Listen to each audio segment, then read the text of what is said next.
Shall we get started?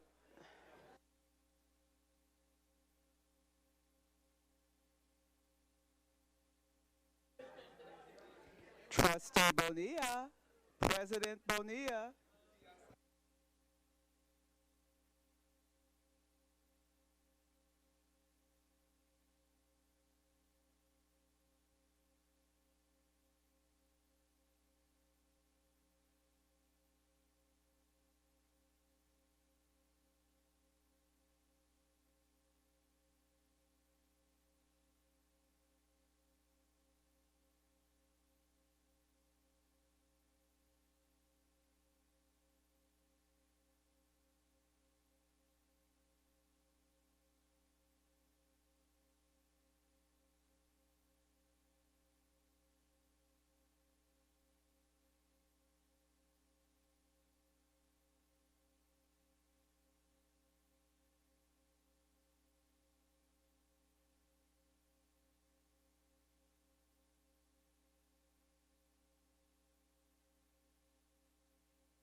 Calling on trustees, calling on trustees.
Yeah, I'm not really sure what's going on. If we can have Student Trustee Cruz lead us on the pledge.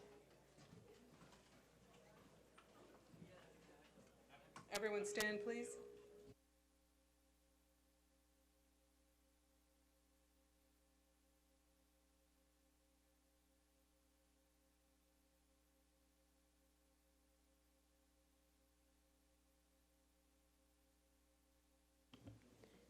Madam President, you have a quorum. Thank you.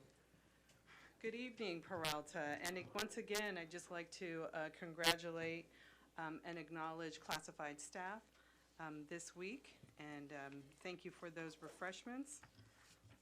Do we have a report out from closed session?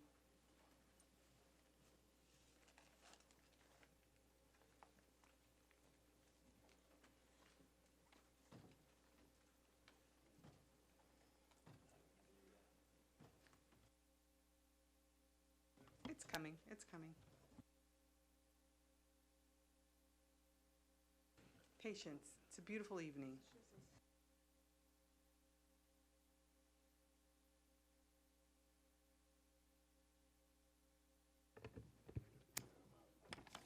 Good evening, members of the audience. Madam President, at tonight's closed session, the board voted to ratify the appointment of the following public employee contracts, which are subject to contractual agreement by the Chancellor. All of these, or both of these, were on a 7 ayes, 0 noes, 0 abstentions, and all in attendance. We approve the recommendation to extend the appointment of Antoine Mehuli as the Interim Director of Technology Services at the District Office, effective July 1, 2017 through the end of the year at $120,405 annually. We also approve the recommendation to appoint Marie Elaine Burns as the President of Merit College, effective May 10, 2017 through June 30, 2019 at $186,080 annually. And if these folks are present, if you could stand and be acknowledged and welcome to continue your work in the district. Thank you for your ongoing service to the district. Madam President, that concludes tonight's closed session readout. Thank you so much. We will now move on to item 3.5, approval of the agenda. Can I have a motion? So moved. I'll second it. It's been moved and properly second. All in favor? Aye. Any opposed? The motion carries. Item 3.6, approval of the minutes. Can I have a motion? I'll second. It's been properly second. All in favor? Aye. Any opposed? Seeing none, the motion carries. And we will move into public communication. So before I go ahead and open up public communication and start calling names, we do have quite a number of speakers. We want to make sure that everyone has an appropriate allotted amount of time. We are going to allow 20 minutes for public communication. This means that you will probably have no more than 1 minute to speak. If you have multiple speakers on the same subject and those individuals would like to cede time so that someone can speak beyond their 1 minute, then we encourage you to do so. But we will have Trustee Gonzalez-Wynn, who will read out the names, and as he calls them, please come up to the podium. Thank you. Thank you very much, Madam President. So I have the following names, and I think these folks are all here on student, on equity funds. If you're not, then just let me know and I'll move you into another order. But I've got the following people in this order: Paul Bullock, Kimberly King, Peter Brown, Vivian Huang, and Marquita Price. And we'll just start with that group, and then when we get along, I'll give you some more. So again, that's Paul Bullock, Kimberly King, Peter Brown, Vivian Huang, and Chris Weidenbach, and Marquita Price. And if you want some other order, or you plan to cede time to somebody else, just let me know and I'll move you around, but so let you self-organize. And you'd like to cede your time to which speaker, please? to Kimberly King. Okay.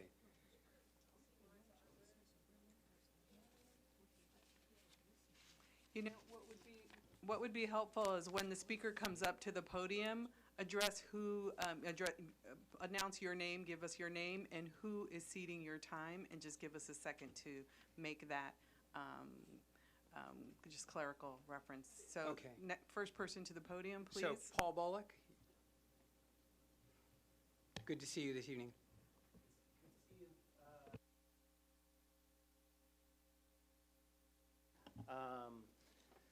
I'm here.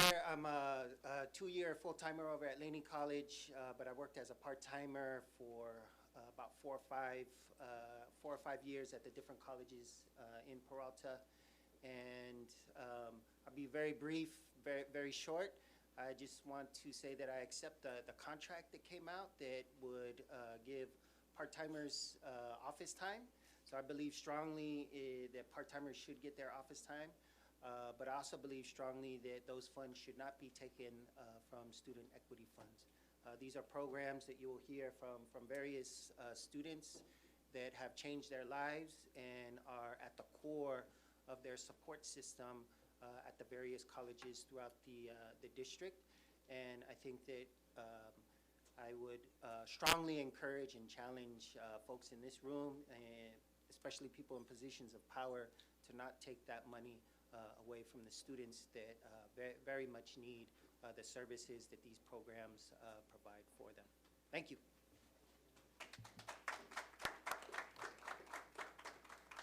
I'm trying to figure out how to do time here because I'm seeing a full, okay, thank you. Kimberly King, and I believe you have 2 minutes. Okay, I have a handout. Can I just pass it and ask you to take? I'm Kimberly King. I'm a psychology faculty at Laney College. I'm also the co-coordinator of the Umoja Ubaka Black Student Success Program at Laney College. Yeah. And I'm just passing you around a flyer that talks about our program. It's just our first semester starting, and we're excited to work with our new president, who's very supportive and came to our workshop her first week at Laney, so I really appreciate that. I was born and raised in Oakland. I'm a taxpayer in Oakland. And the reason I'm talking right now is that I really urge the board to make sure that the district does not use equity funds to fund these wonderful office hours that have been won by a fight that the PFT had, led by part-time faculty for office hours. Hello, to me it's a no-brainer that, of course, all classes need to have office hours for it. But, and some of them were holding office hours, but they weren't being compensated for it. And so that's a great win in our contract. None of our group opposes that part-time faculty should have office hours. All faculty, part-time faculty are a regular part of our faculty. They make up 70% of the faculty, and we have great respect for them. Our only concern is that the funds should come from Fund 1 or some other source. It's not appropriate for student equity funds. Student equity funds are supposed to be targeting disproportionately impacted students. Each of our campuses went through a lot of effort to identify which of the students where the biggest achievement gaps are with transfer rates, with passing basic skills, with course completion. At our campus, it's Black students, disabled students, Latino students for access, and several other groups as well, but those are the groups that are probably the most impacted. And that's where our funds, if there's a way to show that the part-time office hours are specifically going to close those achievement gaps for those specific students, I have no problem with it. However, it really should be used for student programs. So thank you. I really hope you will urge the district to do that. Thank you. Thank you very much, Ms. King. Peter Brown, and then Chris Weidenbach, followed by Alicia Christensen. Very good, thank you. My name is Peter Brown. I'm full-time faculty at Laney. I teach machine technology. I'm also a proud member of the Peralta Federation of Teachers Executive Council. I am the CTE rep for all 4 colleges. I'm here to speak in support of the contract. I'm proud of the contract that is in the process of being ratified. There are always problems, but I support the contract and the vote for it of the faculty. It was a strong majority.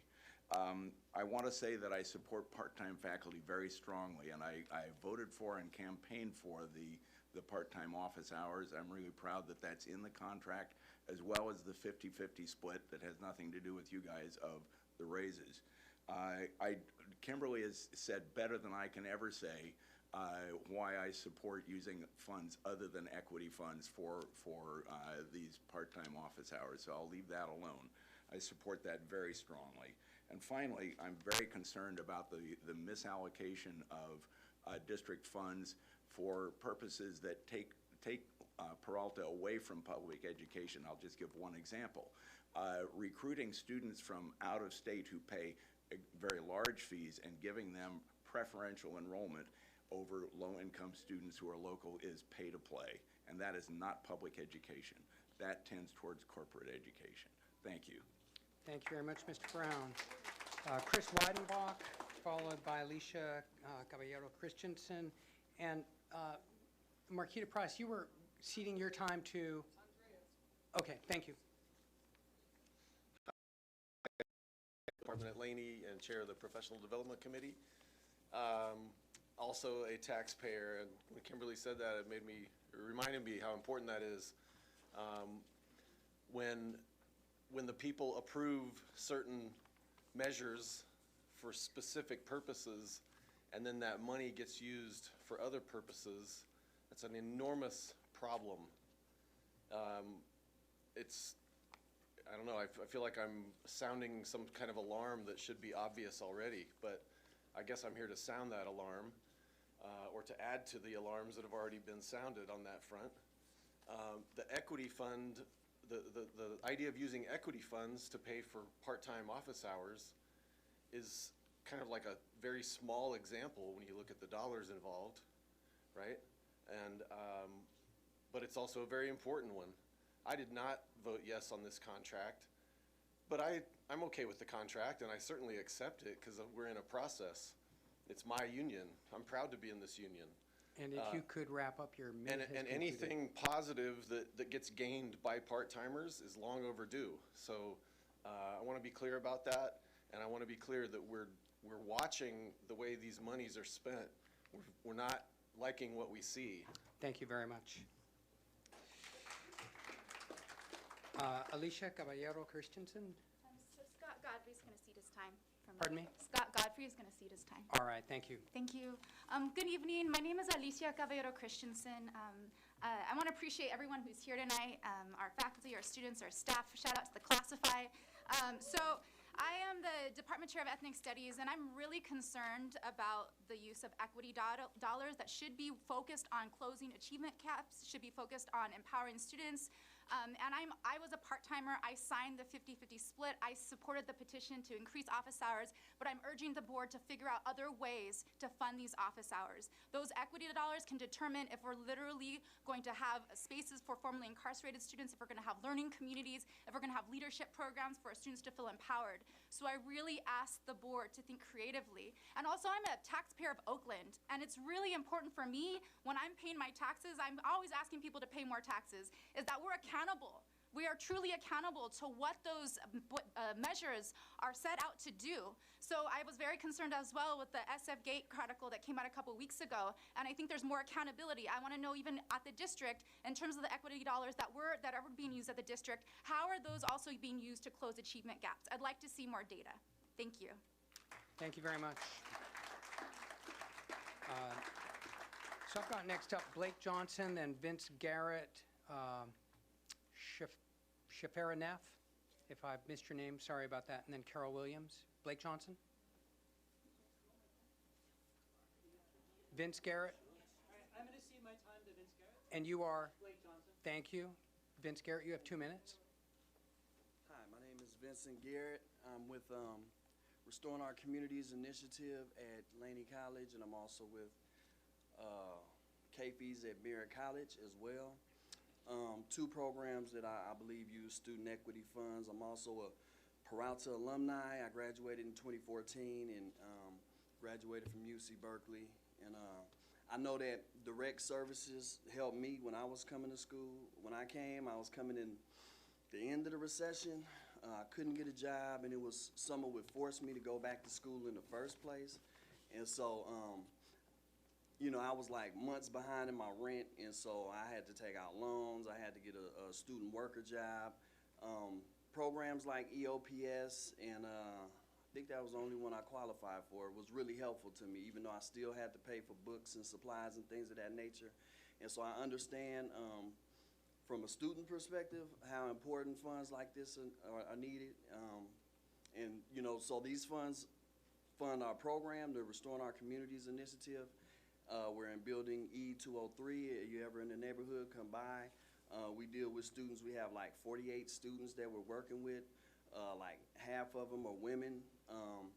We're dealing with people who are like homeless and need BART tickets, need food assistance and things that we're unable to provide for them because we don't have the funds. So I'm just asking and begging, please, do not take away student equity funds. If anything, give us more money because we need as much help as we can get to provide the level of services that the students that I'm seeing and that I'm dealing with on a day-to-day basis, I feel they need. And I can tell you from my personal experiences that the need is real. You know, sometimes we're hamstring and forced to like buy books when student needs food, things of that, you know, basic needs. And so, if anything, I just hope that you really consider the students when you're dealing with student equity funding. So, thanks. Thank you, Mr. Garrett. Shapara Neff, Tara Williams, and then Jabari Shaw. Hello, my name is Tara Neff. I am ambassador and math tutor for Umoja Ubaka program. However, I am in various programs that funds from equity, and I'm here to talk about a little bit about my backstory really quickly. So I've been homeless for almost my entire 2 years of being at Laney, and I just got a place to live. 2 years ago, I got dropped all my classes, got straight Fs because my brother, I lost him to gang violence. Recently, they just did the equity funds for food vouchers, and I was able to eat. I was able to catch the BART with the BART vouchers. I was able to be successful. Now I'm a straight A student. I have a really high GPA. I just went to China. So a lot of the times we feel like we're forgotten about, us low-income students that's from Oakland area that's also taxpayers, even though we don't have homes ourselves sometimes. Umoja Ubaka, I'm now a math tutor. I want to be a math professor at Laney College because I got the courage. I never felt confident doing math. I never felt confident at all until I got to Laney College. I met Miss Tracy Camp. I met Dr. King. I met underground scholars. I met Restoring Our Communities. I got EOPS. I got these funds to help me succeed. So now I am a student that can succeed and go into the world. And I beg you, do not take this away from students that do not have it. Thank it's you very not much, fair. Ms. Neff. Carol Williams, Jabari Shaw, and Andrea Kalfukir. Good evening, everyone. I am a older student returning to Laney, and I just need to say that I'm not against part-time faculty receiving office hours. However, I have a problem with taking that money from the Student Equity Fund. First of all, being an older student, there's not many opportunities out there for us. I'm in the Umoja program. I'm also part of the Disabled Service Students program. I'm part of a lot of programs here. And having lost my entire savings after working 25 years in 2008, having to come back to college because I need to reinvent myself so I can compete and be able to take care of my daughter, who's also a disabled adult. It's just unconscionable to me how you could even possibly think of taking these funds away from these programs that will benefit students beyond your wildest imagination. So please, I'm asking you, don't do this. Have a conscience. You know that these programs never existed. And the reason they never existed was because there was no money. Now there's money. So don't take away the money to fix a problem that was created, not by students, but by the other decisions that were made, which students had no say-so in. Thank you, Ms. Williams. I appreciate it. Please do not take away the funds from these students. Thank you very much, Ms. Williams. Jabari Shaw, and then Andrea Kalfukir. Jabari Shaw? Jabari or Andrea? Jabari Shaw, and then Andrea Kalfukir. Assalamu alaikum rahmatullahi wa barakatuh. My name is Jabari Shaw. I'm a returning student here at Laney College, and I benefit from some of the programs. I was, thinking I came from prison into Laney College in the beginning, and these resources here is like only thing we have to become productive members of society again. We don't have the skills, and when they say Oakland hire Oakland first, we don't never have the skills or nothing, and we've been trying to attempt to get Laney to reflect Oakland's community, trying to get members of the community coming here rather than, students from other countries or whatnot. And so, I mean, we need to help the greater community. We talk about the violence and what's going on out here, man. There's many people that need to go to school, that want to go to school, that know that they can't pay their way through school, and that's helping us so much. What else I wanted to say? I'm sorry. I'm a formerly incarcerated person myself, first generation college student, and I'm a disabled student. So, like, if y'all cut these programs, I wouldn't go to school anymore. I like to recommend that with all these extra chancellors and vice chancellors and stuff that we have on staff, maybe y'all can take $20,000 or something out of y'all earnings to try to help pay these fines that you want to pay. Because, I mean, it shouldn't be on our back, you know what I mean? We paying to be students. We here trying to Thank you, Mr. Shaw. If you can please wrap up. All right, thank you. Thank you very much. Andrea Kalfukir, and you have 2 minutes. Thank you. Good evening, everyone. My name is Andrea Kalfukir. I'm an immigrant from Argentina, and I'm a returning eager student. I'm here today to advocate and stand up with pride to protect programs that help student success. I also challenge you to seriously understand the importance of these key programs such as ROC, UMOJA, and the Social Justice Initiative Center. These programs have transformed student lives. It is my responsibility as a student to let you know that we must care, protect, support, and push forward with integrity and passion the development of these programs. For the past semesters, I've been hired and holding a position as a student leader at Laney College.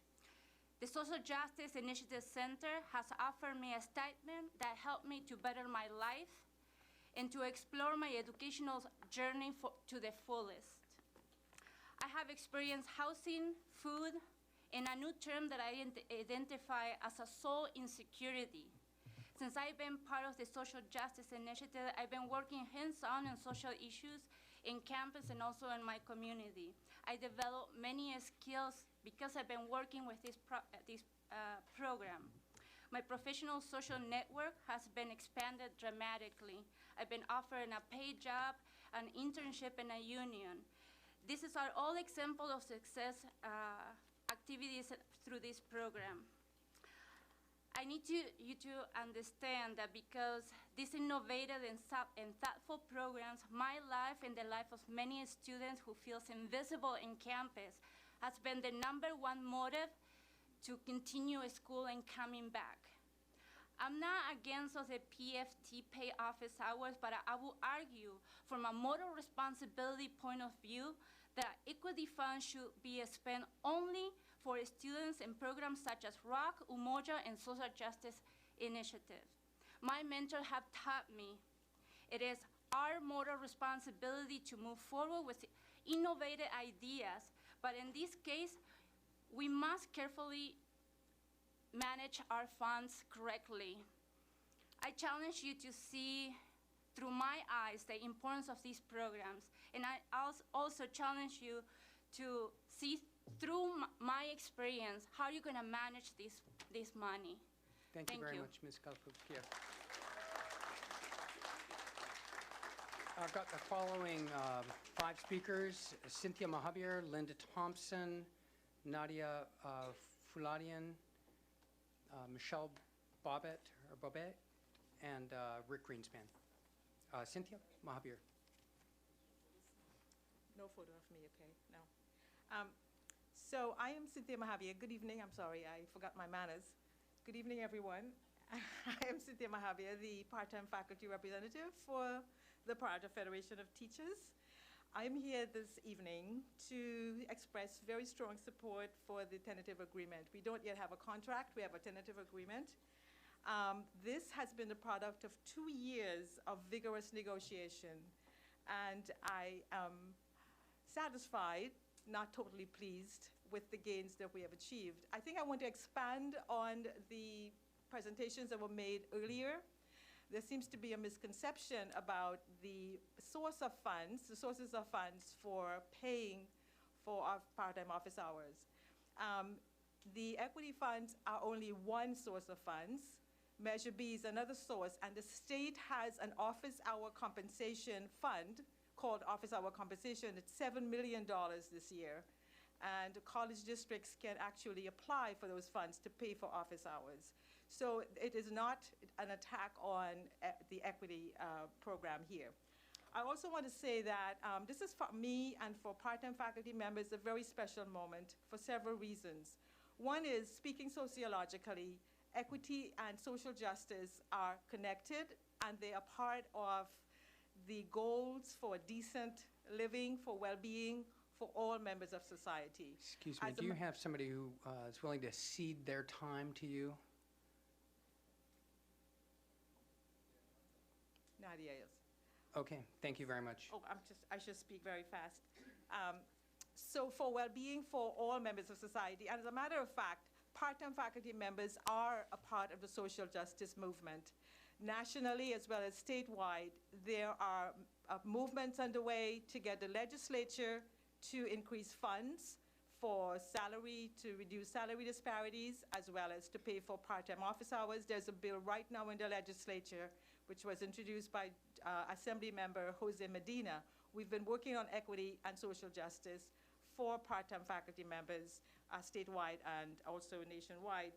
I want to make one point about the realization of these gains that we have, and that is the recognition of the maturation of understanding that has occurred recently among members of the PFD Executive Council, as well as part-time faculty and contract faculty, about the real working conditions of part-time faculty members here.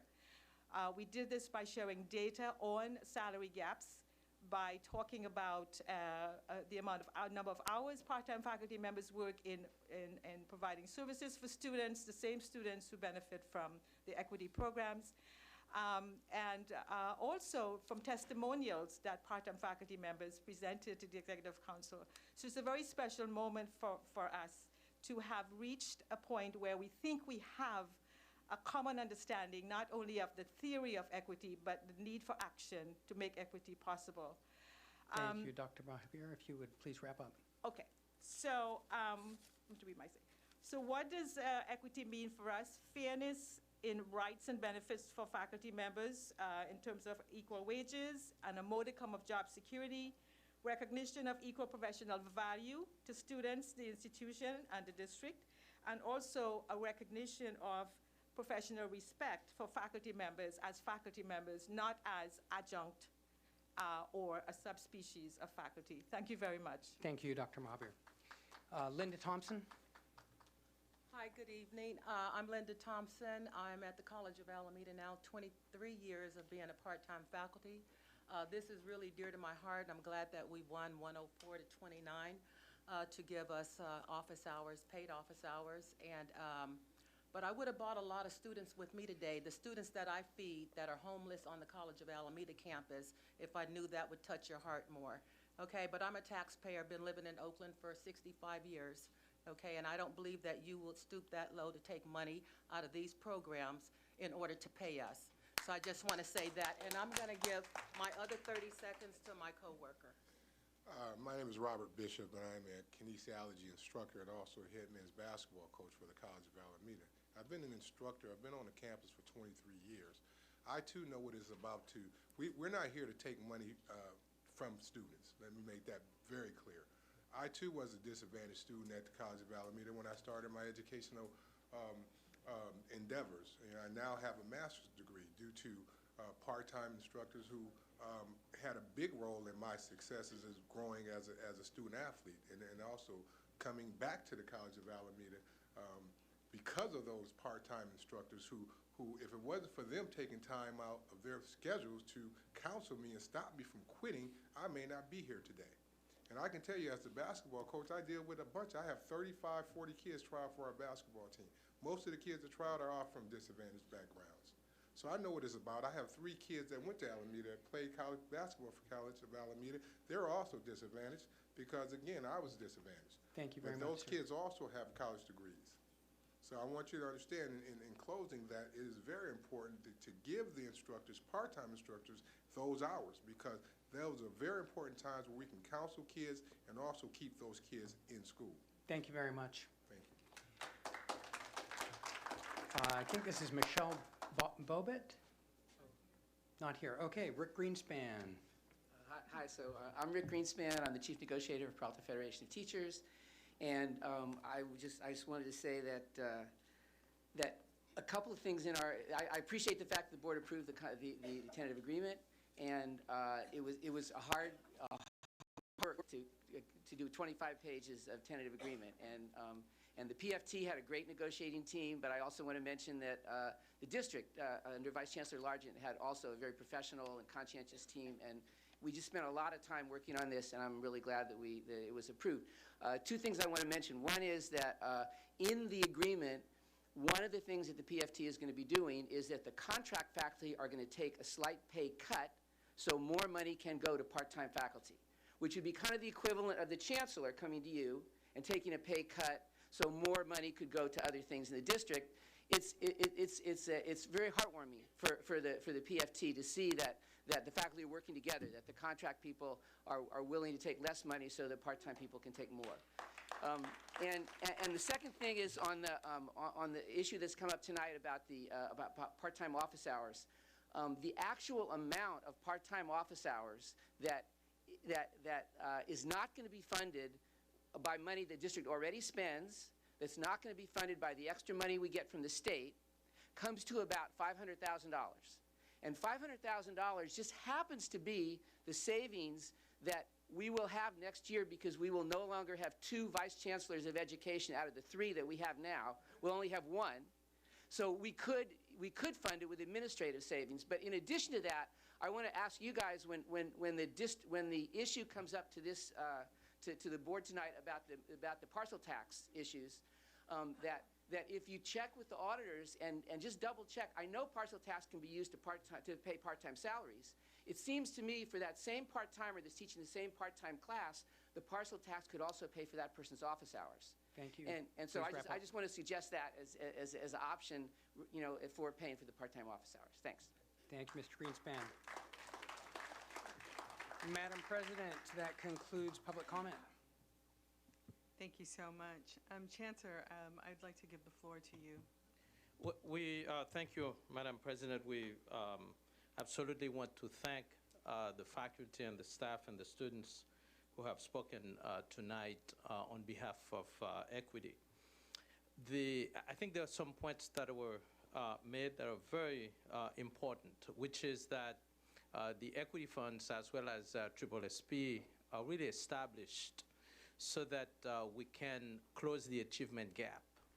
And I think that's a very, very important point because that's something that we really need to report on, and we need to check exactly how we are doing in that particular area. And I have to say that based on the testimonies, I'm personally gratified that, very grateful that so many people care so much tonight about equity. However, I would really challenge us to make sure that we continue to care about the achievement gap, not just tonight, but also in years to come. I want to highlight one thing that Professor Kimberly King said, is that if the office hours will close the achievement gap, she said she didn't have any problem with that. When we discussed the potential of using equity dollars to pay for part-time faculty hours, it was exactly in that spirit that it would not be willy-nilly that we would use equity funds for for office hours, but rather in a way that would close the achievement gap, that would give our part-time faculty an opportunity to interact with students. I also want to make sure that everyone understands that Equity Fund is not the first source we want to go to get the dollars to pay for part-time faculty office hours. We will look at every other area that we can to make sure that we use as little as possible in equity funds to pay for part-time faculty hours. And there is no plan whatsoever for us to cut any programs. There is no plan whatsoever for us to cut any current program that is successful, that is helping our students to be successful. There is no plan for us to cut that out of equity funds. So want to make sure that it is really clear that our goal is not to disadvantage any of our programs that we have, and that equity is not going to be the first source that we go to get part-time faculty funding for part-time faculty office hours, and that we will continue to support what we have been supporting with the equity funds. I want to make it clear, however, that it was this board that challenged me when I first came on board for us to initiate the Umoja program. It was this board who okayed for us to provide the funding that we provide for Umoja program. So I want everyone to know that after we have worked so hard to establish Umoja, which is similar to the MAP program we used to have at Merritt College, there is no way that we want to cut a program like Umoja or any others that are supporting our students. Thank you.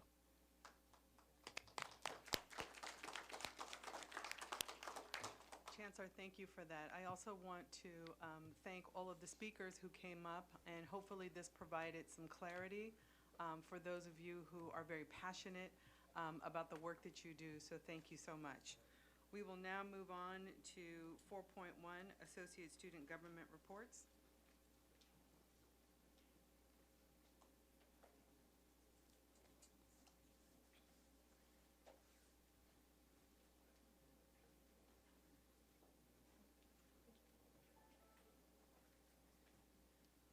Good evening, Peralta Board members, administrators, faculty, and students. My name is Nona Claypool. I'm the president of ASLC, and I just wanted to run through a few highlights that ASLC has been working on throughout the year to help bridge some of these issues that students are facing. I've been working really hard to implement the food pantry program, which we have successfully done. It will be running the first and third Tuesdays of the month, and I plan to keep that going, even though that I am the outgoing president. Other things that we have done is we help initiate the food voucher program that students have seen, which has been a great service for students. Another thing we've also been working on is providing homeless toiletry kits for students that are homeless and can take showers on our campus as long as they have one unit. So those are some of the immediate needs that we are looking at. I believe that there could be equity programs that would help support these needs. It shouldn't only be coming directly out of student funds. Other things that we are working at is refurnishing and revitalizing our student center. If anybody has seen it, it's been in somewhat disrepair for a number of years. So that's another big project that I've been spearheading. And I'm going to turn it over to the rest of my council. Good evening. The name is Corey Hollis. I'm a student advocate for Laney College. And to hit on the other things that we have on this list here, we have the Laney College Honors and Awards Banquet will be held at Laney College Bistro on 5 p.m. Thursday, May 11th, where we'll be awarding 10 students $10,000 worth of scholarship funds. There were 4 students from the ASLC Council who went to the SSCCC. What's that? Student Senate for California Community Colleges General Assembly on May 4th through the 7th in Ontario, California. We made it through the majority of the resolutions that were passed during GA, and they were hosting several workshops, and I wanted to pass over the mic to Aisha Jordan so she can explain some of the things that would happen. Hello, Council. My name is Aisha Jordan. I'm a newly elected senator here at Laney College, and I'm elected because I am a ROCI student. I'm an EOPS student. I'm a Umoja Ubaka student, and also a veteran student. And so I'm able to be on the ASLC because of all of the support and care that I've received from these programs. We were it was awesome, first of all. It was awesome to be there with all of these student governments, and they had breakout trainings. And so one of the trainings that I went to was called Form Your Own Caucus. And one of the leaders of the breakout is here today, and I'm thankful for that, because sitting in the Form Your Own Caucus, it came to mind that as part of all of these programs, there's a need. And so myself, Corey Hollis, and Nona Claypool, with other students, came up with Quad E, which stands for Ethics, Equity, Education, and Empowerment. And so what we were able to do is we were able, after this training, to fill out the paperwork and then go around and organize from the top of the state to the bottom of the state with 16 other schools with 24 different officers, and we are going to have this program up and running, and it's supposed to be hopefully ratified in June. And so that's through the SSCCC. And this will help to bridge the gap of the conversations that are not wanting to be had, and we want to provide trainings. We want to provide trainings to advocate for the education of aggressive behavior towards students to create a safe learning environment. So we want to have trainings, breakout sessions for faculty and students to be culturally sensitive, and also to deal with different microaggressions that happen every day that is the elephant in the room that nobody wants to talk about. So I'm really thankful for all of these programs, and I'm going to turn it back over to Corey.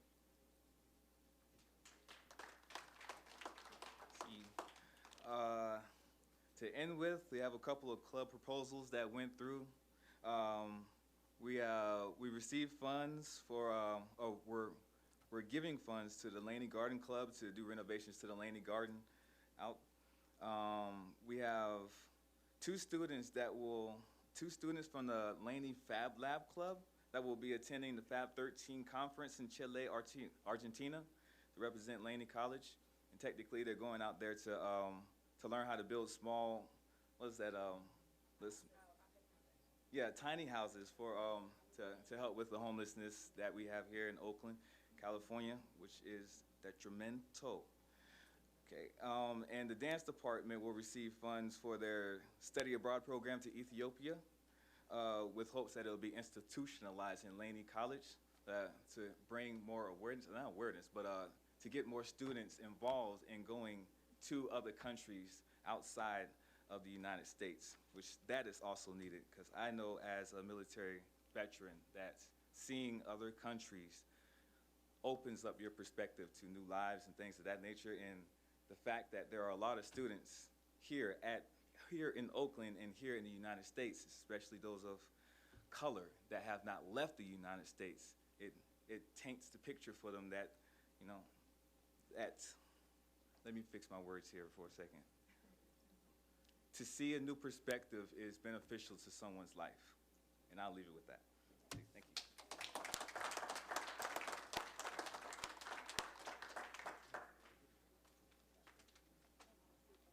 Hello, good evening, Madam President, Chancellor Laguirre, Vice Chancellor, College Presidents, Board Members, and fellow students. My name is Lalia Domingo. I am a senator of the ASCOA. I must apologize on behalf of the ASCOA for being absent from these meetings, but I am here today to update you with our activities. So Also, we want to thank you for the approval of COA Wi-Fi upgrade. Our students appreciate it very much, especially like in the library to do our projects or research for the internet. So first, we had our second annual Club Olympics. It was very fun. All the activities was fun. Congratulations to the Science Alliance Club / Friends of Mesa, who edged out the soccer club on a bonus question. And we also celebrated Earth Day by planting a tree. Thank you to President Karas for the approval to plant the tree. And we had many environmentalist supporters at the event. And the past month, we celebrated Cinco de Mayo, which was actually last week. We had music where students and staff were dancing, and we supplied authentic Mexican food, but most of all, everyone had a great time. And for the upcoming events, tomorrow is actually our award ceremony. So it's going to be around 5:30, and this is where we recognize the scholars and present them with the achievement awards. And the Asia Pacific Islander Committee has the quote-unquote Taste of Asia also this week, where cultural performers will perform at the event. And we will be offering students supplies, healthy snacks to assist them in having successful finals. And we call that event Study Jam, which will be next Monday and Tuesday. And thank you for your time and have a great evening. Thank you for those reports, always full of great information. We'll now move on to 4.2, Chancellor's Report. I would like to congratulate the new incoming student officials, the officers from our different colleges. Also want to thank those who have served, and it appears that tonight is the last meeting we're going to have for our students, our student trustees, Cruz and Price. So we want to say thank you for serving as student trustees, as student leaders. Your contribution to Peralta has been great, and we hope that you will make sure that to give orders to the incoming, to your successors, so that they can continue the great work that you have been doing and continuing the great tradition that we have had with our student trustees. I want to congratulate Merit College cybersecurity program that went into competition with a few community colleges, but many four-year institutions. And they ranked, I believe, number 4 in their category, doing really well, represent us very well. And I think this is the second year that they have achieved so high.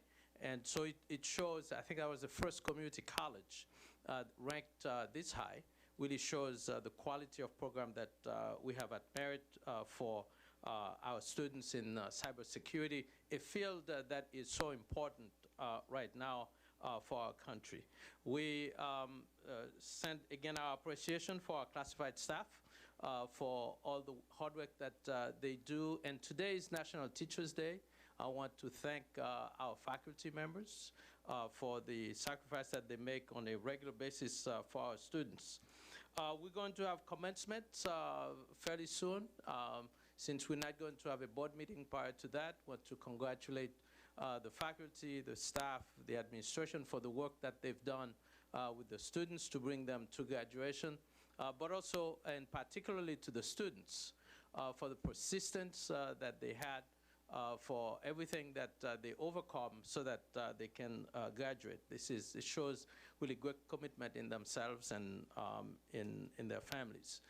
I want to, it was mentioned by, I believe, Senator Claypool from Laney, that there's food pantry. They have been helping students with food. Almost, I believe, COA is the last one to go with food pantry. And our students have been very sensitive to the needs of their fellow students, as well as our faculty and staff who work directly with our students especially students for the special programs that we have. Making sure that students do not go hungry is something that's really, really important, because that helps them with their studies if they are not hungry, and not worry about their safety as well as their health. So I want to thank our colleges for taking the step this year to be where we wanted to be, which is to have the opportunity to contribute to the welfare of our students. And I challenge us next year to do even better. This concludes my report, Madam President. Thank you so much, Chancellor. We will now move on to Board of Trustee reports, and we will start to my far left, Trustee Weinstein.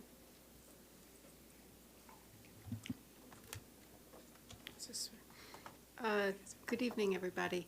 I had the opportunity this past week to be able to go to the Unionist dinner in Oakland, and it was really, I thought, a pretty inspiring event. It's always interesting to see the number of places that are still not unionized but are working to become unionized, and this is not a small issue, it's a big issue, and so I was proud of those groups that actually were able to form a union, and the honors that went to some of these unions, as well as some Supervisor Richard Vallier.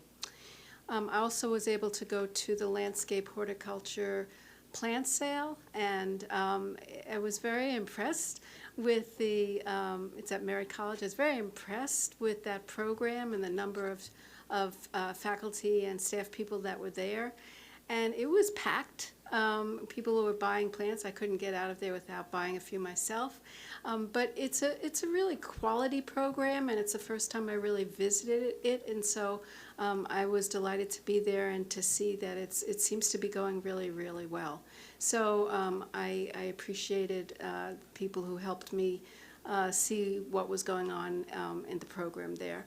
That's it for me. Thank you. Thank you. Student Trustee Price. Good evening, everyone. I got to attend Berkeley City College's cultural attire affair. It was very nice. It was my first time being able to go. I was sad Dave wasn't there because he was in Ontario, but it was real great. The students came out, completely put it on their own. I forgot the name of the club, but a specific Islander and Asian club, and yes, Anna PC, yes, they were great. The person who was supposed to model the dashiki didn't show up, and I so happened to have one on. Yeah, so I got pulled into modeling, which was cool. I didn't really know the students. We got to know each other. At first, I didn't know anybody. Dave wasn't there, so I learned some new people, learned some new leaders. So that was great. And shout out to Tiffany also for helping me out, losing my weight a little bit. Also, I attended Oakland City Council meeting. Sounds a little unorthodox for this, but a lot of people from our students are from Oakland. And so knowing that we partner with City of Oakland for the Oakland Promise, I think it's important to pay attention to the Oakland's budget. And so I attended the City Council meeting to hear Libby Schaaf's, Mayor Schaaf's budget proposal that was given. And I just really just went to, again, see, I feel like as a college we need to be a little bit more aligned into the city's budgets that we actually serve, and advocating for these social equity issues that we continue to talk about, because equity dollars will only go so far. So I think it really comes down to strategic planning with the cities that we serve to find out where these dollars are coming, where more dollars can come from to address these issues such as food, housing, and other things. But I know we do the Oakland Promise, and what my worry is with the Oakland Promise is that we do all this, put all this money into getting students into college, and they get here and they can't succeed because of the social disparities that they have. And so that was my reason for going to City Council. Just wanted to put that on our radar, that we do need to be more aware of the city budgets of the students that we serve. That concludes my report. Just want to thank Chancellor for his kind words, and thank the board, all the board of trustees for serving. I didn't get to meet with everyone individually like I intended to, but I definitely learned a lot from you all, whether we formally met or not. I learned a lot from the cabinet, definitely the chancellors, and just want to thank you all for this opportunity. Learned a lot about my leadership in doing this position and how I can better serve students. So thank you all. Thank you. Trustee Handy. Hi, everyone. So last week was a very busy week. We had our annual Trustees Conference, Excellence in Leadership and Governance, where I had an opportunity to, I actually attended the Board and CEO Executive Assistance Workshop. I was there.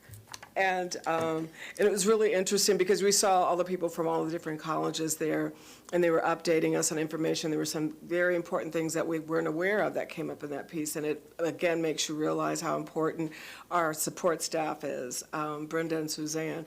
Also, we had people who were actually saying that we must have an excellent support staff because we were actually there at the conference, and other people were at North Shore later. So many people were saying, wow, we need to know who your people are. Thank you. I also re-attended the governance and the ethics workshops because they're very, very great. They're really very informative, and it helps us to understand what our boundaries are, what we can and cannot do, and what we should be looking at.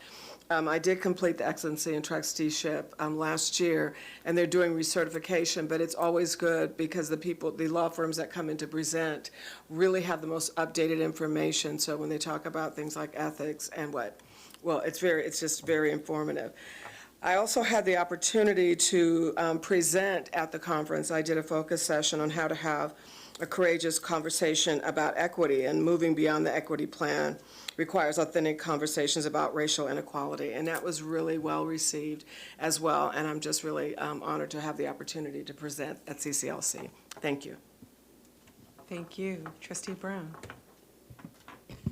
Thank you. I had and thank you for the students and the faculty that spoke today. We're pleased that there was a tentative agreement. The board does not involve itself in the negotiations, but we do care very deeply about what transpires in the negotiations and can speak to faculty members individually that let us know what their experience is like teaching our students, and that helps us with our governance role. And so we're pleased that there were part-time faculty office hours, and we're pleased that there is a tentative agreement. It has been a very busy week for a number of reasons. One of the things that I do on my, I guess I should say my part-time, is continue to work on constitutional issues regarding the sanctuary jurisdictions and immigration, and do trainings on those, because the misperceptions that can come from being told what the law is and actually knowing what the Constitution says and being able to empower people to do their job in education without fear and without intimidation is important for us to continue having welcoming environments in education. I say that because I think it's extremely important to underscore what the Chancellor had mentioned regarding this board's commitment to equity programs. When I first came on the board, the MAP program had been defunded during the recession, and it was a struggle to make sure that we had that reinstated. It's called Umoja, but it's still as it always was, which was a program for people who are underserved. When we were creating the job description, or saying that we wanted funding for formerly incarcerated students, we don't care what the name is, we care that the program's there. That was another program that we actually had written into the job description of the Student Services VC, and that our Chancellor was able to carry out. The same with the food pantry. That was something that we said we needed when he came. Same with housing. Same with the CTE and industry partnerships, so that our CTE programs are not wedded to funding and are not subject to the exigencies of the economy. The same with dual enrollment pathways, where our students can begin their studies for college in high school so they could graduate, particularly in those schools that don't have A to G requirements in the underserved areas of Oakland, and get their AA degree and be able to earn a living as they are learning, especially with the the programs that we have promoted and the changes that we have fought to see, it is important that we don't believe just what we hear, but we investigate and we learn and we understand what it is to have self-determination and education, and that we know where our partnerships are, and that we promote that spirit of cooperation and have a welcoming environment on this campus. We now have accreditation solidly back for the district and the colleges. We now have 4 permanent presidents. We now have the programs that had not been, that had been disbanded when I first was elected on this board. We now have open source textbooks so that students are not paying $300 for every book, but they could actually get their access to books online. I ask again that we educate ourselves and learn, that we continue the resistance, but we do that with investigation and confirmation. Trust with verification, as Trustee Handy says. So I think we have made progress, but let's not let our progress be deterred or dissuaded in any way by things that are not so. Thank you, Trustee Brown. Trustee Withrow. I also attended the annual California Trustees Conference with 4 of my colleagues. Trustee Brown made an excellent presentation on behalf of the African American Caucus that focused on student success in a workshop entitled Back to the Future. She had a 50-minute PowerPoint presentation and was cut back to 5 minutes at the last point, but she made it. She made it. Most of the conference, as all of the conferences are designed to provide for a variety of concurrent sessions for various panels and subjects. There was one exception to this agenda. Trustee Handy had a whole show to herself. There was no panel, no other workshop, and she was the only thing on the schedule. A focus session on how to have a courageous conversation about equity. She did a great job, nonstop, for 75 minutes. She and Trustee Brown represented Peralta in a very fine fashion. There was one panel discussion that addressed the financial shortfalls of both CalPERS and CalSTRS that was very disconcerting. The bottom line from a number of experts that were within the panel was that the shortfall is substantially more than what has been represented so far, and that additional adjustments are going to have to be made over the course of the next few years. And lastly, I'd like to thank each of the student trustees for their important contributions to our process. Thank you very much. Thank you, Trustee Withrow. Trustee Gonzalez-Wynn. Thank you. I'd like to echo my colleagues' thanks to our student trustees.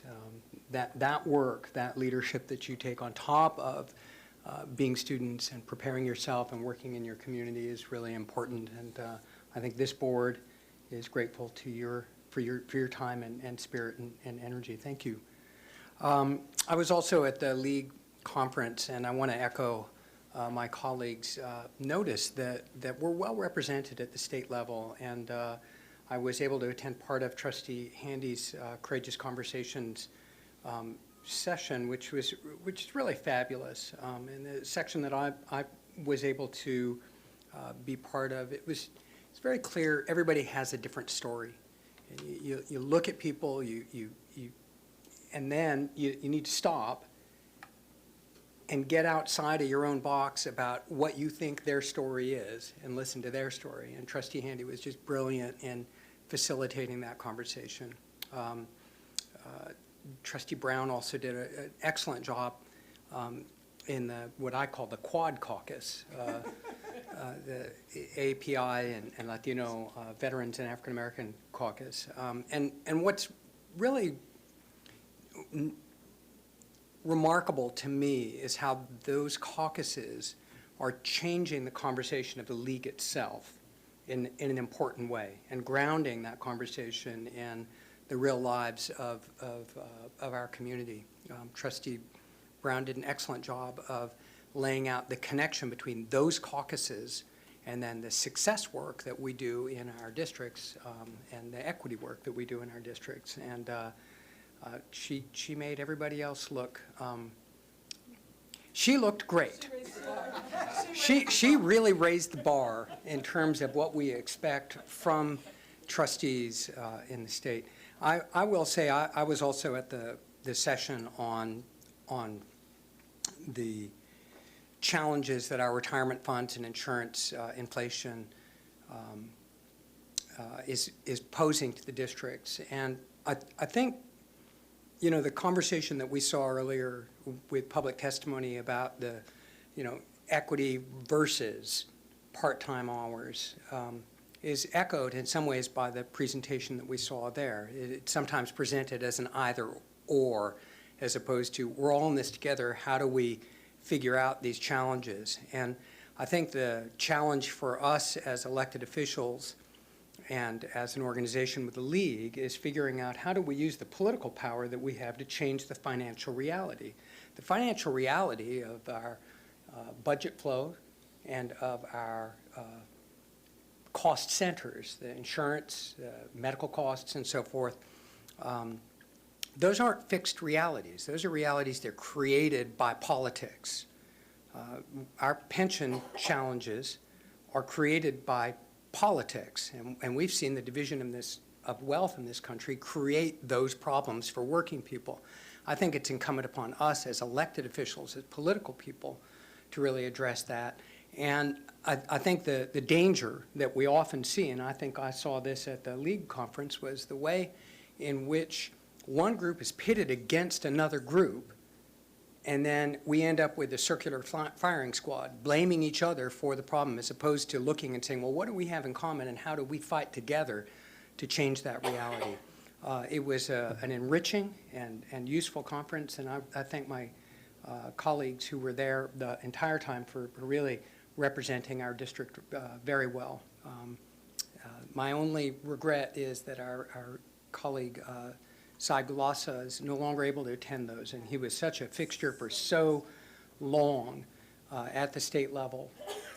His presence is really sorely missed, his long expertise and passion for the community colleges. So, Sai, if you're watching, know that we continue to value your long contributions and service to the community college system statewide and in particular at Peralta.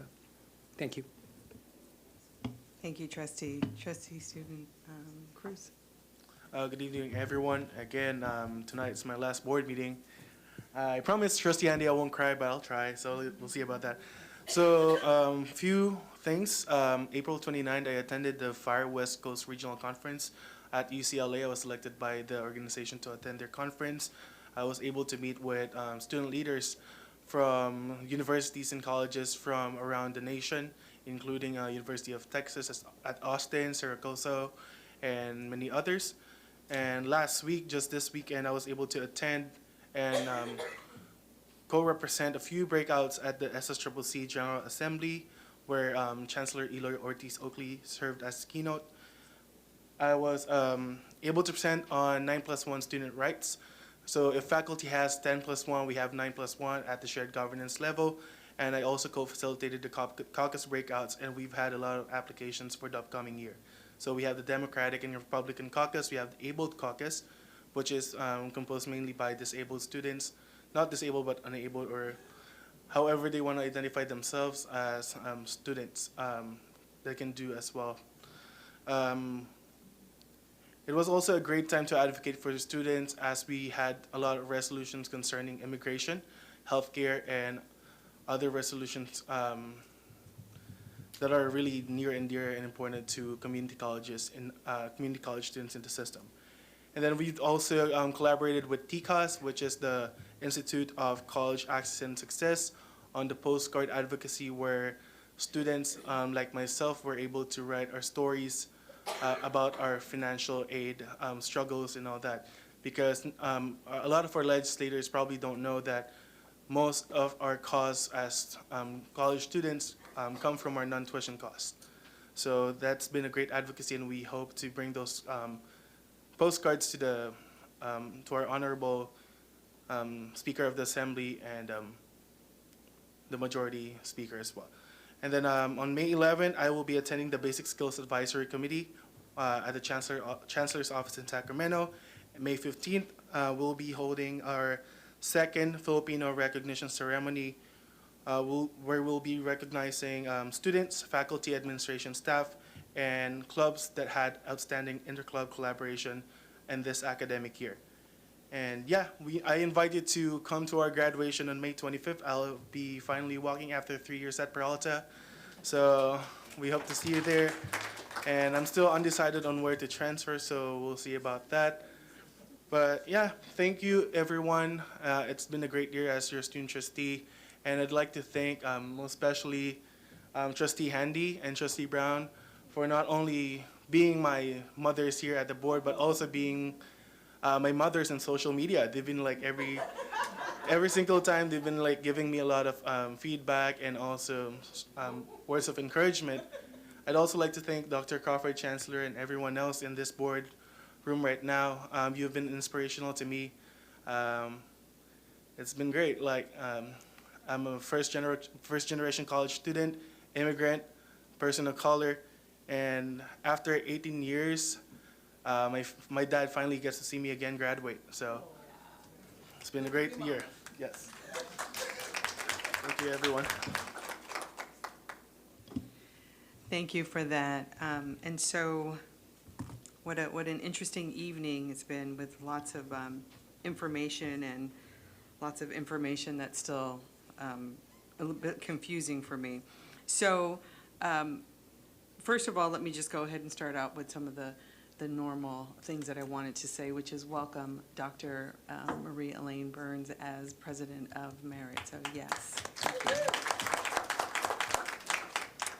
I also want to congratulate our student trustees, Price and Cruz. Thank you so much for your service.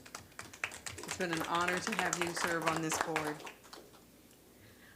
I also want to congratulate, since the Chancellor kindly reminded us that this is our last session before the students graduate, so I want to congratulate all the students of the classes of 2017. Congratulations on your graduation.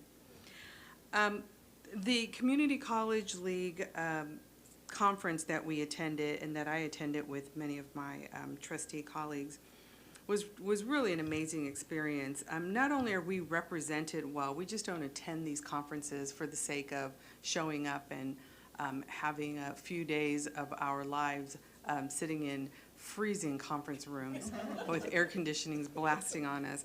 But there's, if you look at the state of California, there are 72 college districts represented in the state.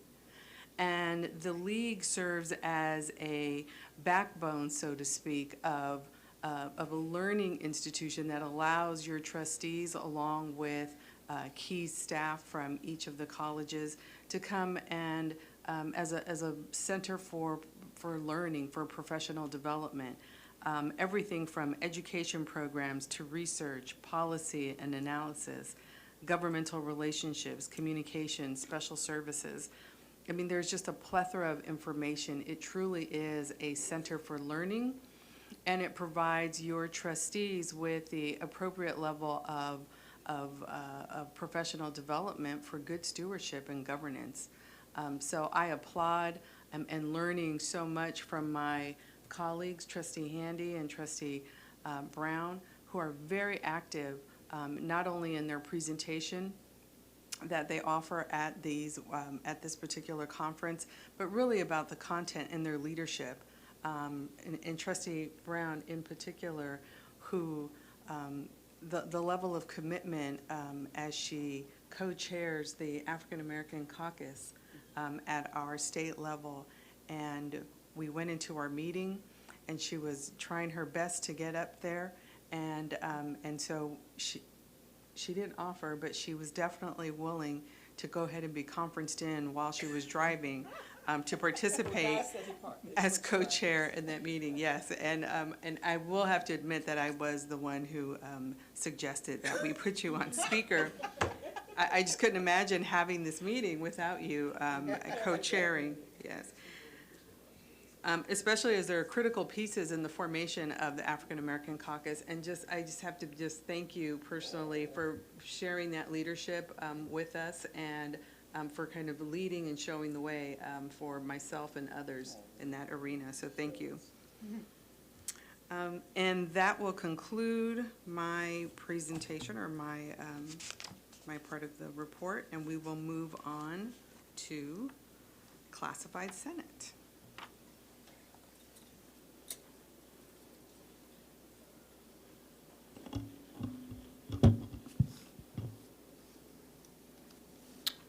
Great.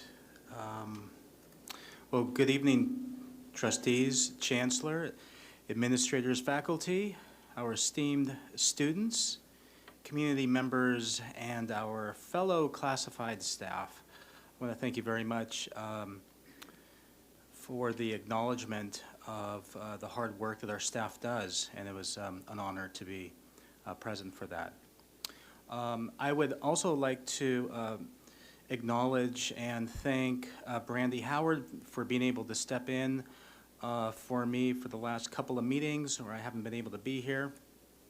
It's increasingly important that the concerns and recommendations for staff be heard and considered as part of our common mission to serve students. And I think that classified staff in recent years has really stepped up and continued to be part of the process. Let me say that I am enthused by the level of engagement and support that Chancellor Laguerre continues to provide classified staff. Last week, we had a very productive meeting that touched on matters of professional development for staff and the need for the increase in participation by staff in our shared governance processes.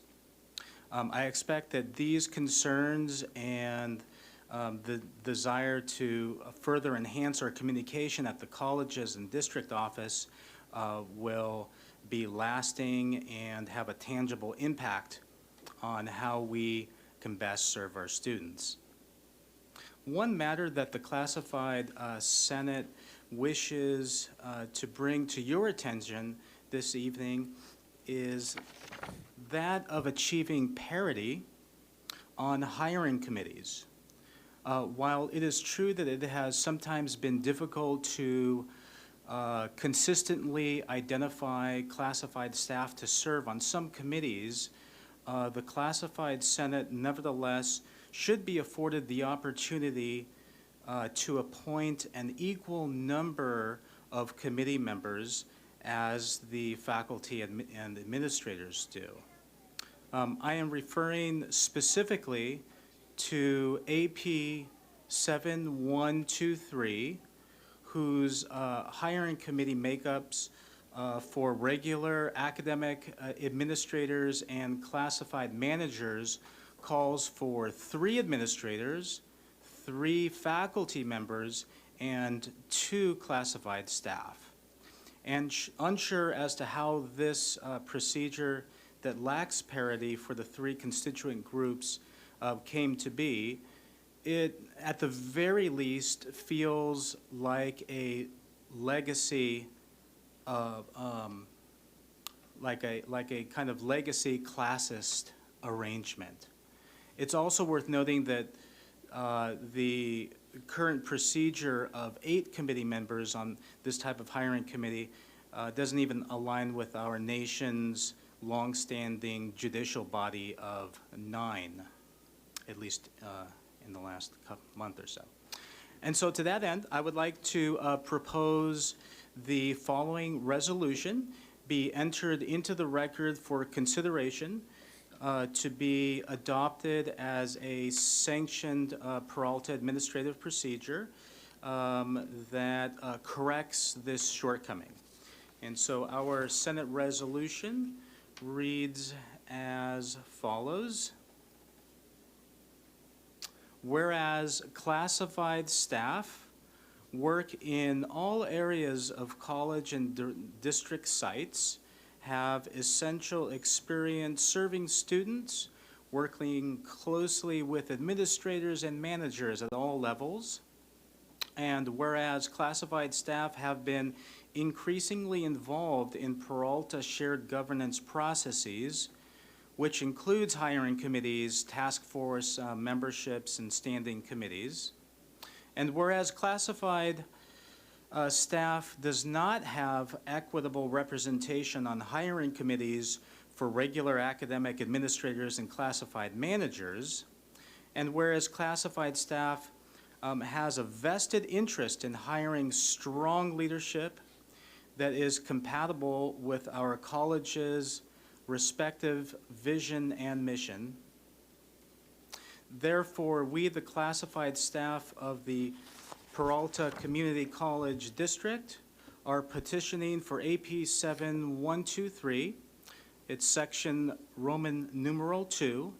It's entitled Hiring Committee Membership, to be amended or updated to reflect 3 classified appointments to each and every administrative manager hiring committee cited in this administrative policy or procedure.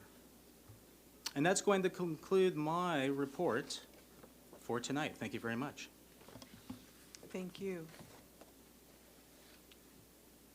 District Academic Senate. Good evening, Madam President, our esteemed trustees, Chancellor Laguerre, and our college presidents.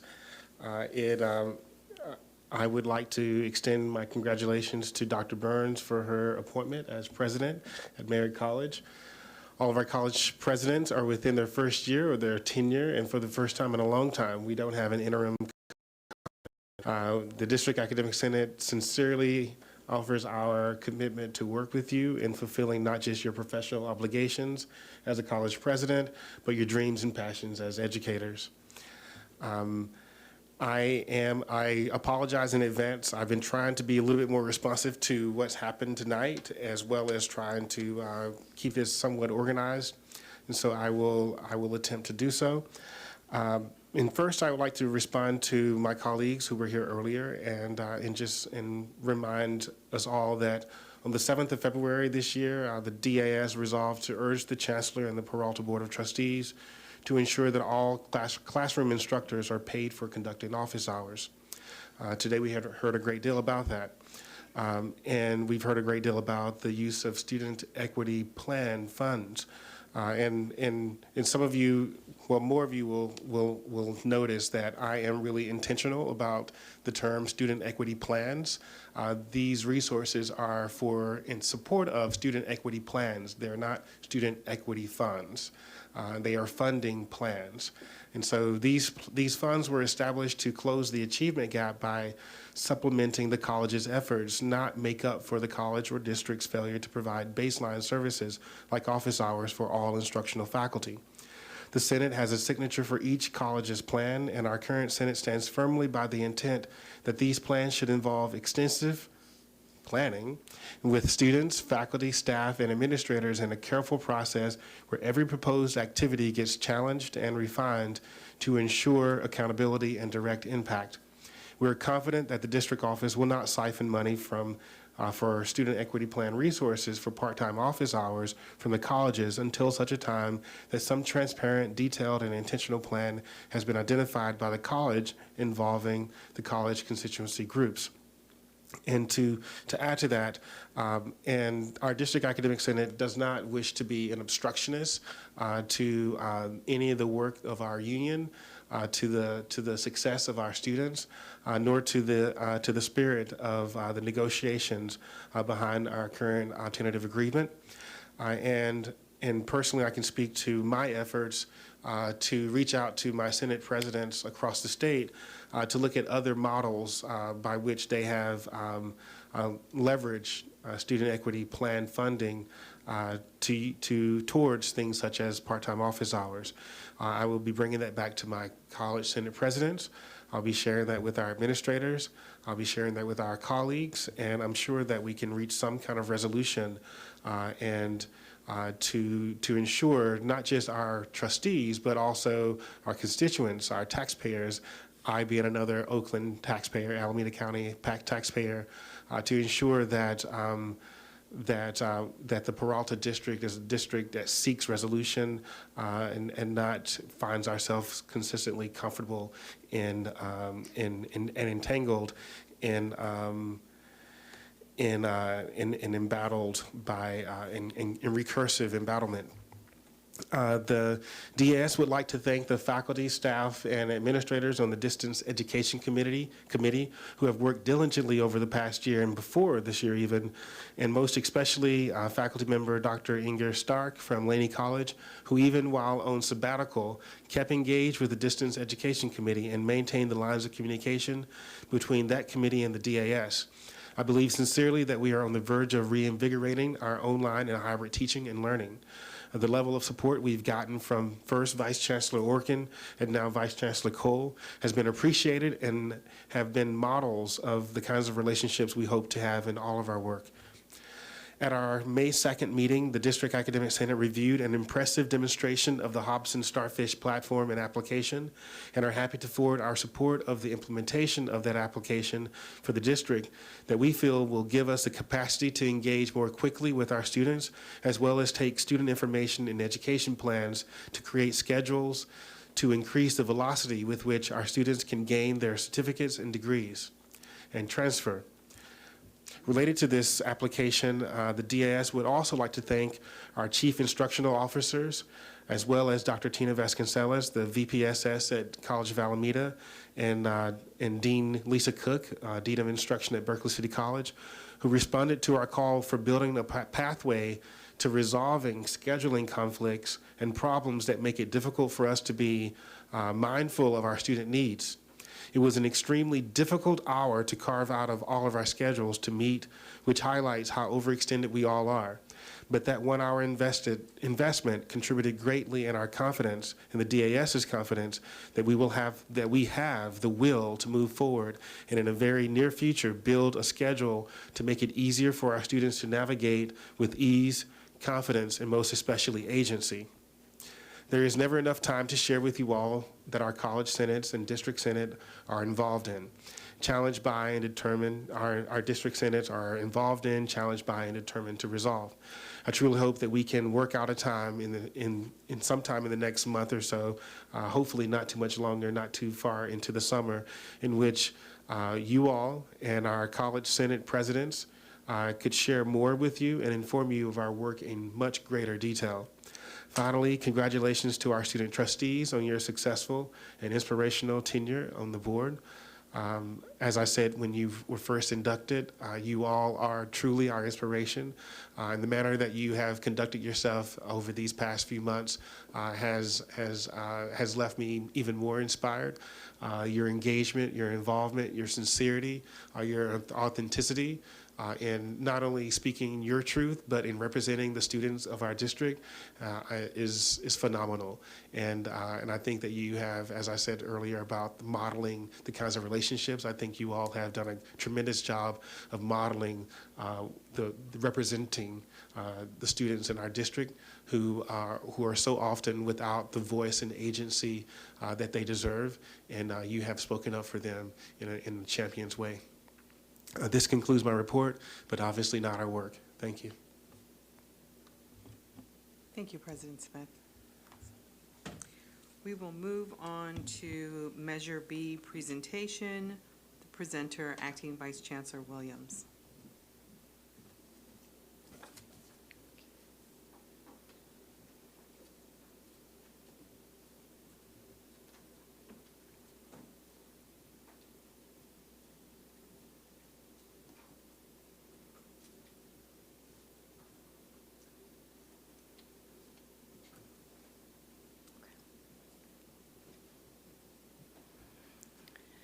Good evening, everyone.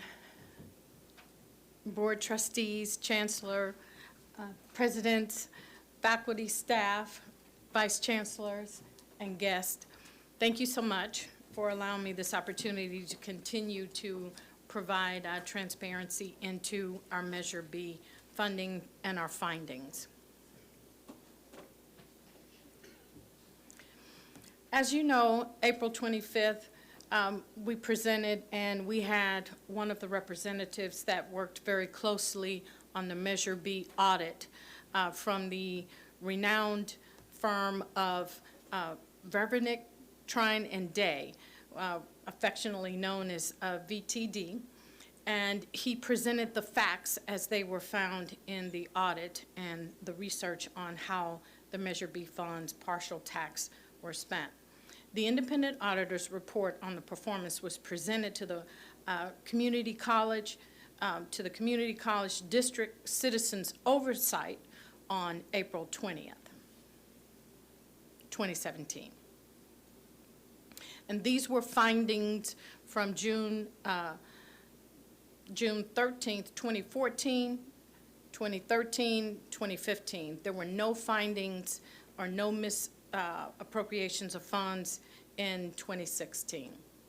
So the audit confirmed that over $30 million in Measure B partial tax funds have been spent in the manner approved by the voters, concluding the results of our test indicated that the district expended the 2013, 2014, 2015, and 2016 Measure B partial tax fund. Election of 2012 proceeds in accordance with the voter-approved ballot measure. Last year, the district received a AAA credit rating from Finch Rating Services and refinanced its general obligation bonds, saving district taxpayers approximately $24.7 million. This was the first time the district received a AAA rating. Only a few select college districts in California have received this rating from Finch. So I'd like to take a few seconds just to celebrate that for a minute. That is a very big milestone for the district. So. Must be spent locally, and funds cannot be taken by the state. Measure B funds can only be expended on protecting and maintaining core academic programs, including math, science, and English, training students for successful careers, preparing students to transfer to four-year universities. The Measure B Citizens Oversight Committee helps oversee and monitor the expenditures. The independent audit firm showed that 99.44% of $30 million in Measure B funds in years 2013, 2014, 2015, and 2016 were spent in accordance to the approved ballot measure. A fraction of a percent point of the funds, which was 0.05%, was found to be non-compliant in 2014 and 2015 specifically. VTD's report cites, in all significant respects, Peralta Community College District has properly accounted for expenses charged against Measure B partial tax proceeds, and that such expenditures were made for the purpose and activities authorized by the voter and approved by Measure B ballot measures. There were no findings of non-compliant spending in 2016. The district desires 100% compliance with no exceptions. The district has refunded the Measure B account for the 5.56% of expenditures determined not to be in compliance. The Measure B Oversight Committee continues to help ensure Measure B funds are spent as voters intended. Internal financial controls and best practices are strengthened. Annual Measure B reports should be delivered and distributed to the public. While not required by law, district staff recommends institutionalizing annual Measure B independent audits to ensure this funding continues to be spent as voters intended. The Chancellor and staff recommend the board vote to make Measure B audits mandatory on an annual basis. Institutionalize published Measure B accountability reports on an annual basis. Thank you. Thank you. And I will open it up for discussion if my trustee so choose to speak or has questions. Trustee Weinstein. First of all, thank you very much for the presentation. It's very helpful to hear it. I also am very happy about the recommendation for an audit. I think it was annually? Yes. Yeah, I think that's a really important thing for the colleges, the district, but also the community, to know that we are paying attention and we're watching things very closely. I have a question. It looks like we did very, very well. In that very small percentage, how does that happen? Well, it happens because we have several different departments that are involved with coding and associating expenses to a fund. And it may not always be clear that there's a delineation or a separation of qualifications for a fund. What one person deems to qualify as student support may not exactly line up with the Measure B. So you have individuals who interact with students and support students in their success, but it may not qualify with the language of the measure. I see. So sometimes it's a little bit more complex. Yes. Than one would assume. Yes. Okay. Thank you.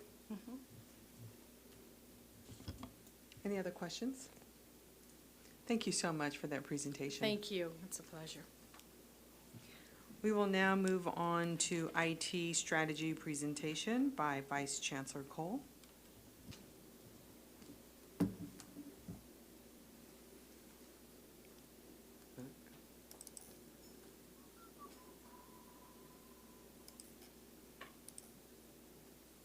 Okay, great. Thank you. Thank you, trustees.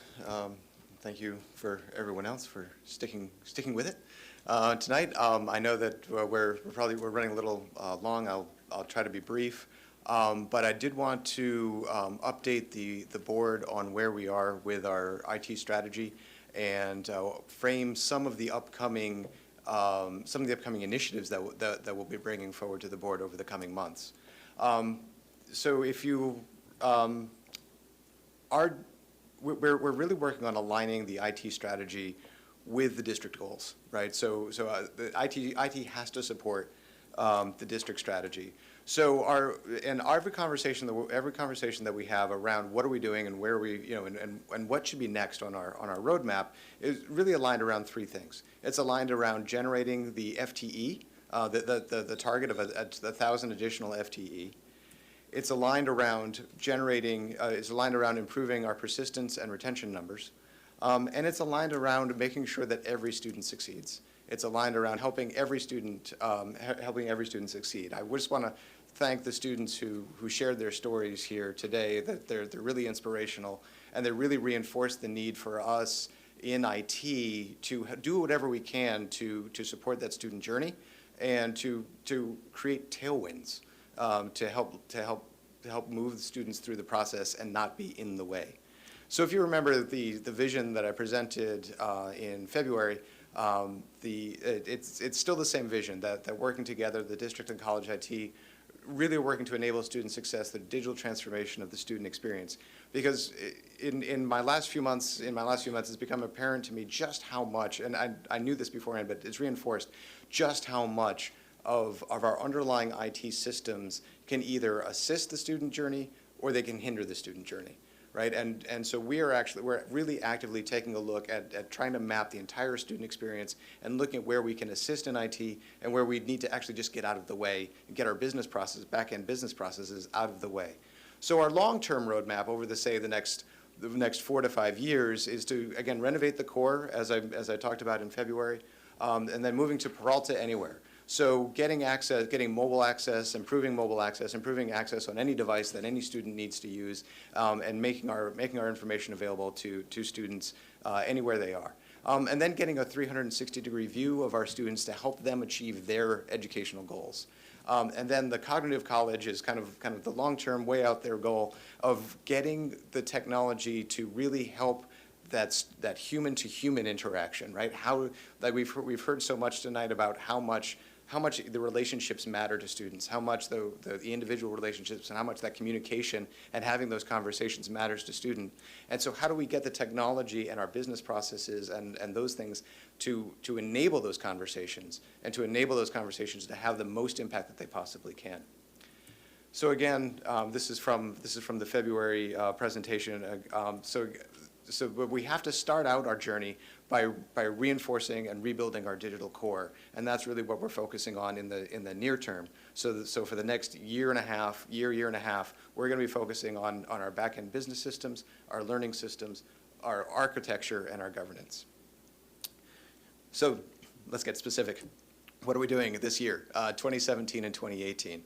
So our goals are at the kind of the slightly easier end is to improve student access and equity through single sign-on. Pardon me. Single sign-on reduces the complexity of interacting with our systems, right? It can reduce, by giving everyone one login, one password to access everything. It reduces the chance that you've forgotten something, or it just reduces the complexity and reduces cognitive load for students. As President Smith mentioned, we're looking at implementing early alert service access and degree planning to improve student success through Hobson Starfish. I'll be talking about that in a little more detail. Enabling student access to instruction through distance education and classroom technology rollouts. Upgrading our PeopleSoft platform to 9.2 in the cloud to improve student mobile access and back office efficiency. And actually also recognize some significant savings in terms of the district data center and some other anticipated spends. Complete the district network refresh and connect to the scenic 10 gig network. That'll also it'll improve our bandwidth to our colleges by an order of magnitude. And we heard earlier how much the students at COA appreciate the new wireless, and now we can expand that, but also save the district significant money in terms of eliminating redundant network connections. So we're also established service and role clarity through districts and college IT to improve decision speed, migrating all faculty and staff to Office 365, which is in process right now, actually, and engage with innovative faculty to leverage technology to improve student achievement. I had the honor of working with some of the faculty at Laney in the biology program who won that grant for student access and equity in STEM. And so we're working together, District IT and the faculty at Laney are working together to make sure that the technology that they're going to be bringing in through this grant both fits in with our architecture, right? So it fits in with everything else, but also amplifies the student success as much as possible. So we've had some great conversations. They're great people to work. They're great people to work with. They're going to be doing some really excellent, exciting work. I want to take a second to thank the District Education Committee, the District Academic Senate, the Counseling Functionality Team, and a few of the other shared governance bodies across the district for working with us to look at and begin the discussions around implementing early alert and degree planning for every student. The Hobson Starfish system is supported by the state. They won a state RFP, and there are grants from the state chancellor's office for the implementation and for the licenses. We'll be bringing more details on this, in the next month. Assistant Vice Chancellor Brown and I are working through the plans and the budgeting right now. But the grants if we implement degree planning, the grants covers our license fees for the first year and the implementation fee. And then if we actually execute on degree planning, it covers our license fees for the second year, and we only pay the license fees for the third year. And this will bring us in line with a couple of state initiatives, the state education initiative, and the online education initiative. And when we're talking about student success, early alert and service scheduling, the research indicates that these are pretty significant impacts on student success and retention. So early alert and service scheduling can increase persistence by 4 to 8%, increase the passing rate by 8 to 19%, depending on where you're starting as a baseline. And degree planning increases the student's probability of returning to 50% to up to 50%. So moving on from that into distance education and classroom technology, we're working to integrate Canvas into our IT systems. It also will integrate with Starfish, and so we're doing some work there. The pilots for Canvas, the pilot faculty are planning to launch their courses in the fall, and we're developing the training. The training plan and the rollout cycle for over the next 2 years. The Distance Education Committee is doing some really excellent work around planning that and around making sure that we as a district are prepared in terms of in terms of our policies, in terms of our faculty preparedness, in terms of making sure that we have the adequate student support services for online instruction. And then classroom technology, it's in your newsletter. Thanks for the mention. We've created a new prototype smart classroom over at Laney. We ran an open house for 2 weeks for faculty feedback, and now we're developing the RFP to install smart classrooms across Laney. So then on the PeopleSoft upgrade side, our goals here are to improve the student experience with our administrative systems. Again, through mobile interfaces, through simplified and streamlined business processes, in registration, financial aid, in alerts, in progress tracking. So there are all these systems that students interact with, and right now are really a barrier, right? They're not amplifiers. They're not tailwinds. They're headwinds. And we are dedicated to turning those into as simple a system as we possibly can. And we recognize actually that this upgrade that we're talking about is probably 30% technical and 70% people.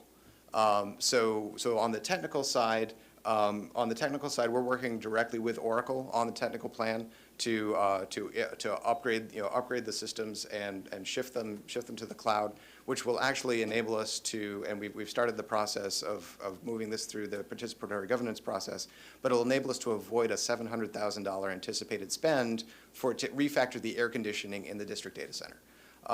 So by moving out to the cloud, we avoid that capital spend.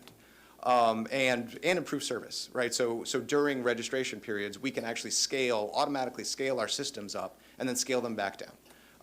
And so we're looking at that. And then probably almost more importantly is right now we're evaluating vendors for the organizational change management processes that will actually really get us the amplification of that technical upgrade, right? So looking at training, coaching, business process development, and communication plans, because PeopleSoft touches every employee. Right, our ERP systems are used by every employee at the district. They automate every process that we have, and they touch every student in terms of their registration, in terms of their transcripts.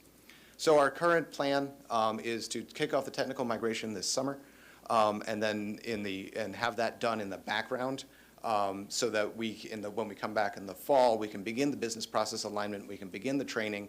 And then begin to ramp up those processes, and then begin to go live into the new budget year.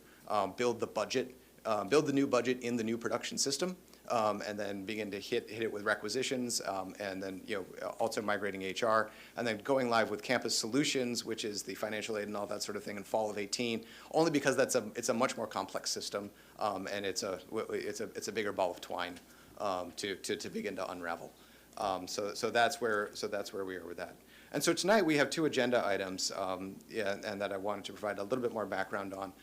One of them is for training for our enterprise services team. You were asking the board to approve an ICC to provide 31 days of on-site training for the entire team in the new suite of tools. We are way behind in terms of the tool set for PeopleSoft. So PeopleSoft, you've got the data, then you've got the tool set, and you've got the application layer over the top. And the tool set is actually where our team lives and does their work.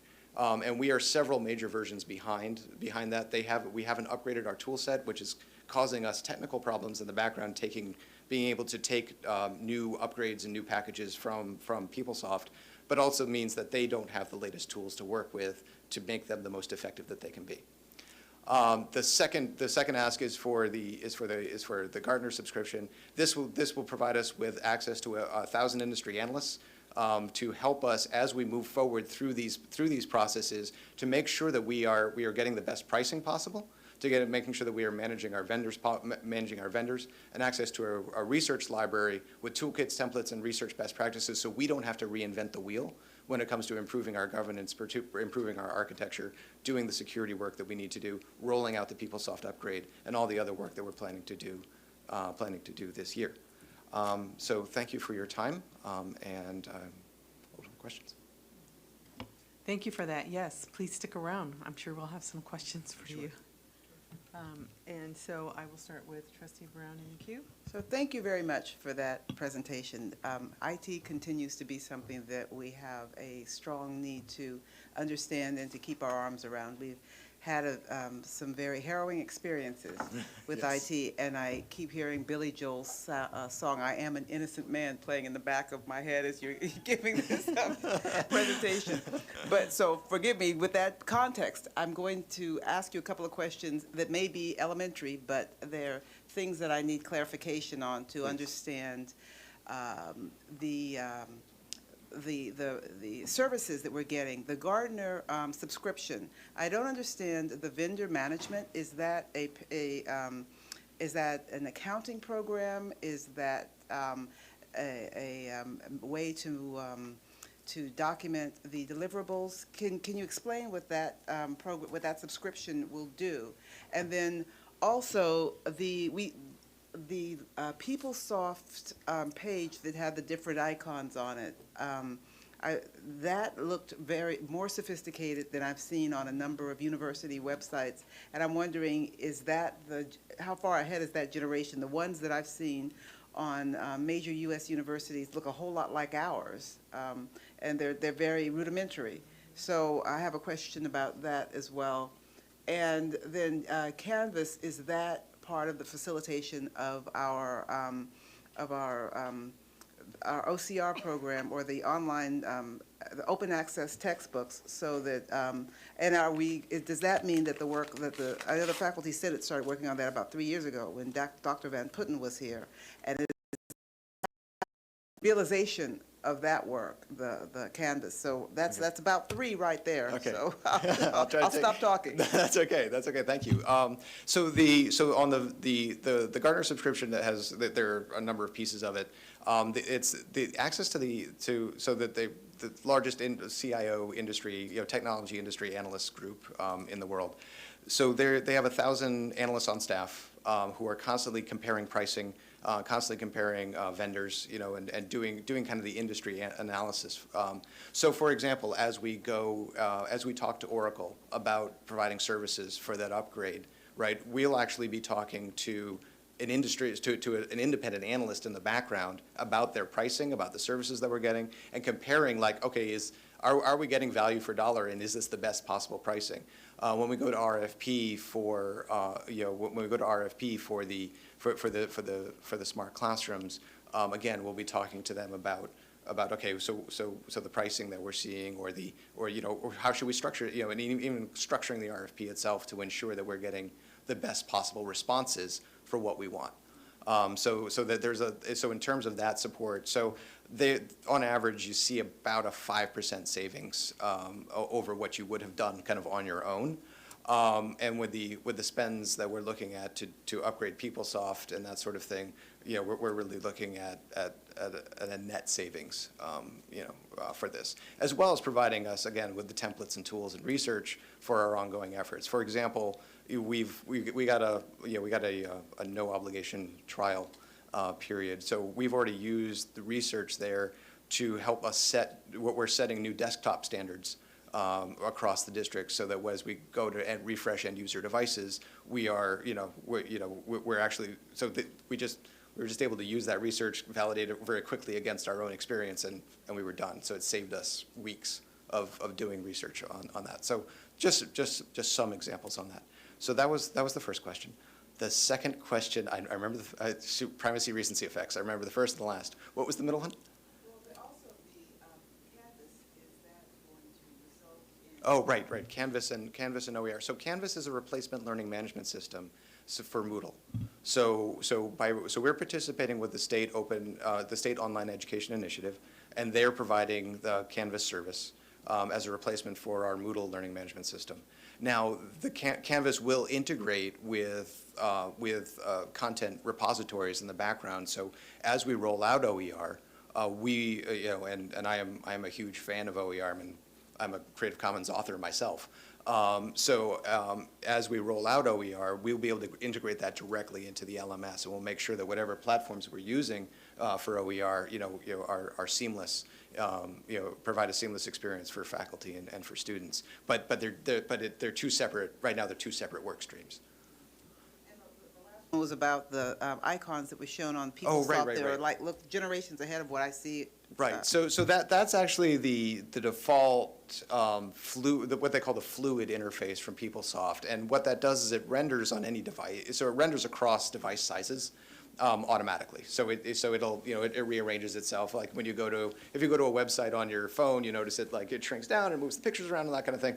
So that's their fluid interface. But if you look at it, actually, those tiles are like financial aid, right? So it's like, so the tiles are actually quite simple when you look at them. And I think, and what we'll be doing though is we'll be doing a lot of testing with students and trying to understand, like, okay, and making sure that our user experience and our user interfaces are accessible, to are understandable and easy to use by students. But yeah, it would actually enable us to, by adopting some of these things, it would actually enable us to leapfrog and kind of get ahead of the pack.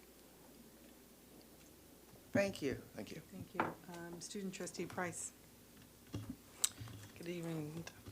I have a question about, you said the online degree planning program was called Starfish? Yes. Okay. Maybe I didn't hear, or can you specify kind of what are the key features of that degree planning platform? Or really, I just want to know, will we be able to do like a virtual student education plan? It's a lot to get, to fit into our time, to meet with a counselor for these student education plans, and then they file them away. We never get to see them again for the semester. We change our mind. Again, I've been in Peralta a very long time, and I had something online to just go to see that I took all these classes. I would have just saved a lot of time to see that I already did some things in certain areas, and it just would have helped with the planning way ahead. Right. So I'm just wondering, will this student education plan be allowed through this Starfish program?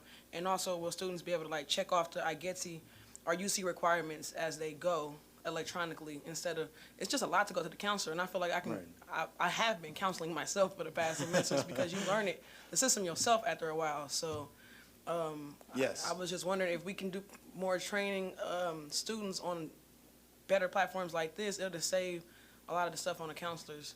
Yes, so this is actually sort of one of the key features is the do-it-yourself degree plan. And enabling students to actually look at multiple different options. So you can create a plan, save it, like, oh, well, what happens if I decided on a different major? Right. What happens if I decide on, and then also looking at least our historical schedule and trying to align class times. So you say, oh, I'm not available on Tuesdays and Thursdays because I work those days, so I can only take classes on Monday, Wednesday, Friday. So it'll lay out a schedule that's okay. So in semester one, you'll take this. Semester two, you'll take this. 3 and 4, kind of thing. And then give you sort of that the impact of moving a class. I don't want to take that class this semester. I want to take it here. Well, that pushes you out another semester because of so it would give you that sort of access, and the transfer, sort of aligning that with the transfer credits, is actually on their roadmap. Is on Hobson Starfish's roadmap. We've seen kind of a preview of that feature, and we anticipate that if it's not there by the time we go live, it will be very quickly thereafter. So that integration would be on their end. Like, say we want to integrate tag with that. That's all done on their end? Yeah. Okay. Another question is regarding to the PeopleSoft training. Mm-hmm. It's great about training. Again, I work at the city, and I work for a business analyst. So what the consulting firm does, I'm very well aware of. But what happens often is we get new softwares, new platforms. We spend all this money on training, and no one does it. No one takes the training seriously, or like, to the point, there's just no accountability. They just kind of go through it for 31 days. So my question is just, after past the 31 days of the on-site training, what tools will we be left with so that FAS can continue to be held accountable, or just have a resource to make sure they actually know the system? Right. Because 31 days just don't seem a lot, because some people, technology. Right. So this is just for our 5-member enterprise services team. So they all work for me. So there's the accountability. These are the tools that they will be using every day. And these are the tools that and we already had some initial training that we got through Oracle. The entire team was in the room for 2 days. They put up it was a remote training. They had the projector up in the conference room. They were all there. They're all doing the work. They're all, so the team, the enterprise services team wants to learn these tools because they know this is what their jobs will be, right? For going forward. So I have 100% confidence that the training that we're asking for tonight is absolutely going to be a huge force multiplier for us. All right, I look forward to. Last question. It may not necessarily pertain to this presentation, but you talk about like IT, like transforming, the student success. I think maybe later down the line we could think about hiring maybe a lower IT level person to help the associated student governments. Like, I think if we don't have the time again to leverage technology like we should, and not everybody has the knowledge of it. And if you do, you don't always have the time. And so I think if we had somebody helping us with technology, the students would be more aware of who we are, and vice versa. Just no transparency. Mm-hmm. People don't know who the student trustees are. That is why that's still one of our goals, no matter if we're here or not, to get a website for the student trustees. But I just feel like all the ASOs are really, like, they're not as impactful because they're not even leveraging technology in 2017 as students enough. And so maybe just something to put out there for IT, that if we can have somebody not dedicated, but that's where we're on their radar, and making sure that our business processes that we have within our different ASOs are complemented by technology as well. Yeah, We have Trustee Gonzalez-Wynn in the queue. Thank you for the presentation. I'd like to see if we could turn our attention to the Canvas part of the presentation. And just, I'd like your thoughts on what seems to me to be a paradox here. On the one hand, I think my personal experience with Canvas is that, in fact, it is a far superior tool to Moodle. It's faster, it's cleaner, it provides the instructor with a lot more information about where the student is and tools to reach the student quickly. So that's good. And I'm wondering, then how do we balance the strengths of that program with the digital divide that we've got? Mm-hmm. Now, on the one hand, if we don't roll Canvas out pretty quickly, we're going to begin losing enrollment to other districts that are going to beat us to the punch. Mm-hmm. And they're moving fast. So if we don't have Canvas up and running 100% on our campuses within, I would say, probably 12 months, we will be in deficit mode, and we'll be punished, and it will hurt our enrollment quite badly. On the other hand, I have this sense that many of our local students don't have the access to technology that will allow them to access Canvas in a way. And I'm just wondering, how do we find the balance in that, and what are the conversations that are being had with our student leaders, with our faculty, and with the IT staff to try to find that balance of needing to move fast, but understanding that if we move fast, we're going to leave behind a lot of our students who just don't have the technology. Thoughts?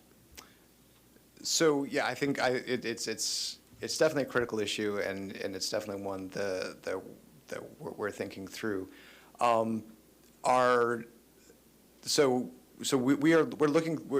at a couple of different things. First off, though, I would say that you'd actually might be surprised at what at least the surveys indicate are the level of access that our students have across across the socioeconomic spectrum because of this, right?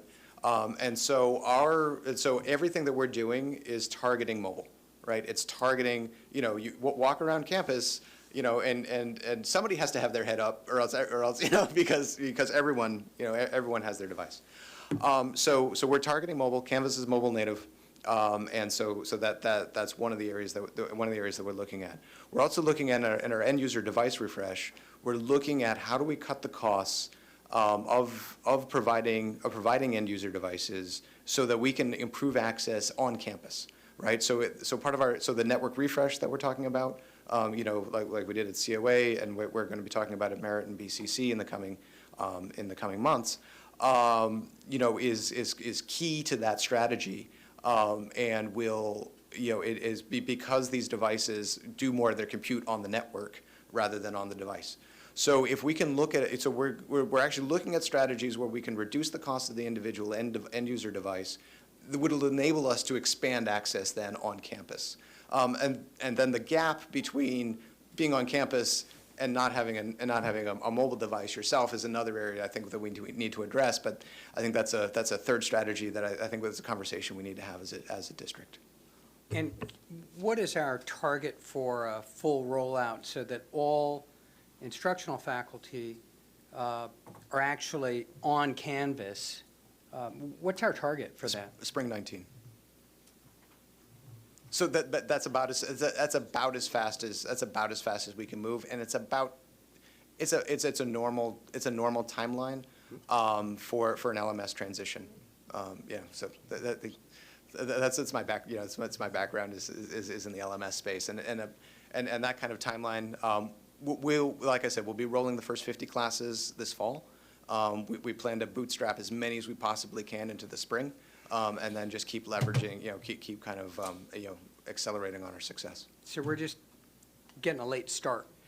A little bit. I guess you'd call us the second wave, okay. But we're not so far behind that that we can't see the leaders. All right. Thank you. Sure. Trustee Weinstein. Hi, thank you for the presentation. Do we have access to this PowerPoint? Yes, it's in the board docs. Okay, great. It was uploaded. I sent it to. It's my fault. I sent it to Brenda late. Okay, but it's there. It's there now. It's there now. Okay, great. Thank you, because that will help, I think, a lot. Okay. Also, you spoke about 30, somewhere in your presentation was about 30, something was 30% technical and 70% people. PeopleSoft, yes. People- Well, so- actually, most of our processing, most of the things that we're talking about are have that ratio. Yeah. Okay, so you were talking about 70% PeopleSoft, or not, or people? People. Okay, so when you're talking about the 70% people, can you be a little bit more specific? So to really take advantage, so on the PeopleSoft side, to really take advantage of the new platform, to change the way that we work, to improve our business processes, to streamline our student experience, we need to engage in business process realignment. We need to engage in training. We need to engage in communications.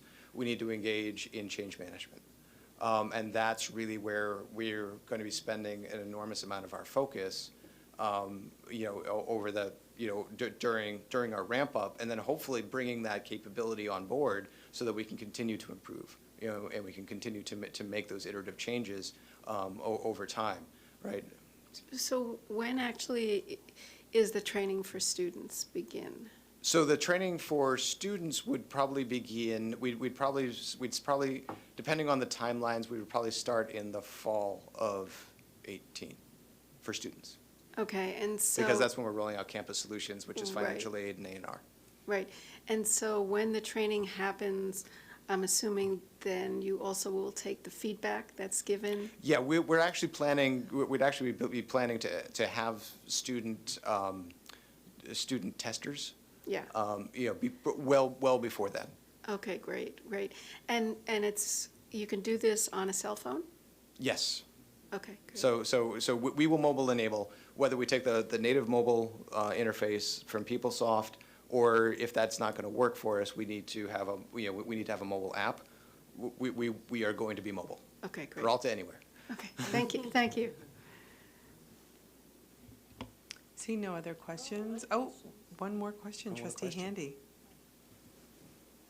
Okay, I have a few questions. One, on the Canvas, you're saying that there's going to be, for this additional extension that we're doing, there are going to be 4 training, 2 days for faculty, and then 2 for distance learning who want to use it.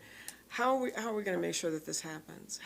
What is the procedure that when this training is offered and we're spending this additional $20,000, how we know that people are going to actually be doing this? Is there something that has been put in place? So yes, so we've discussed this in the distance ed committee. So every college distance ed coordinator will be recruiting faculty for these trainings.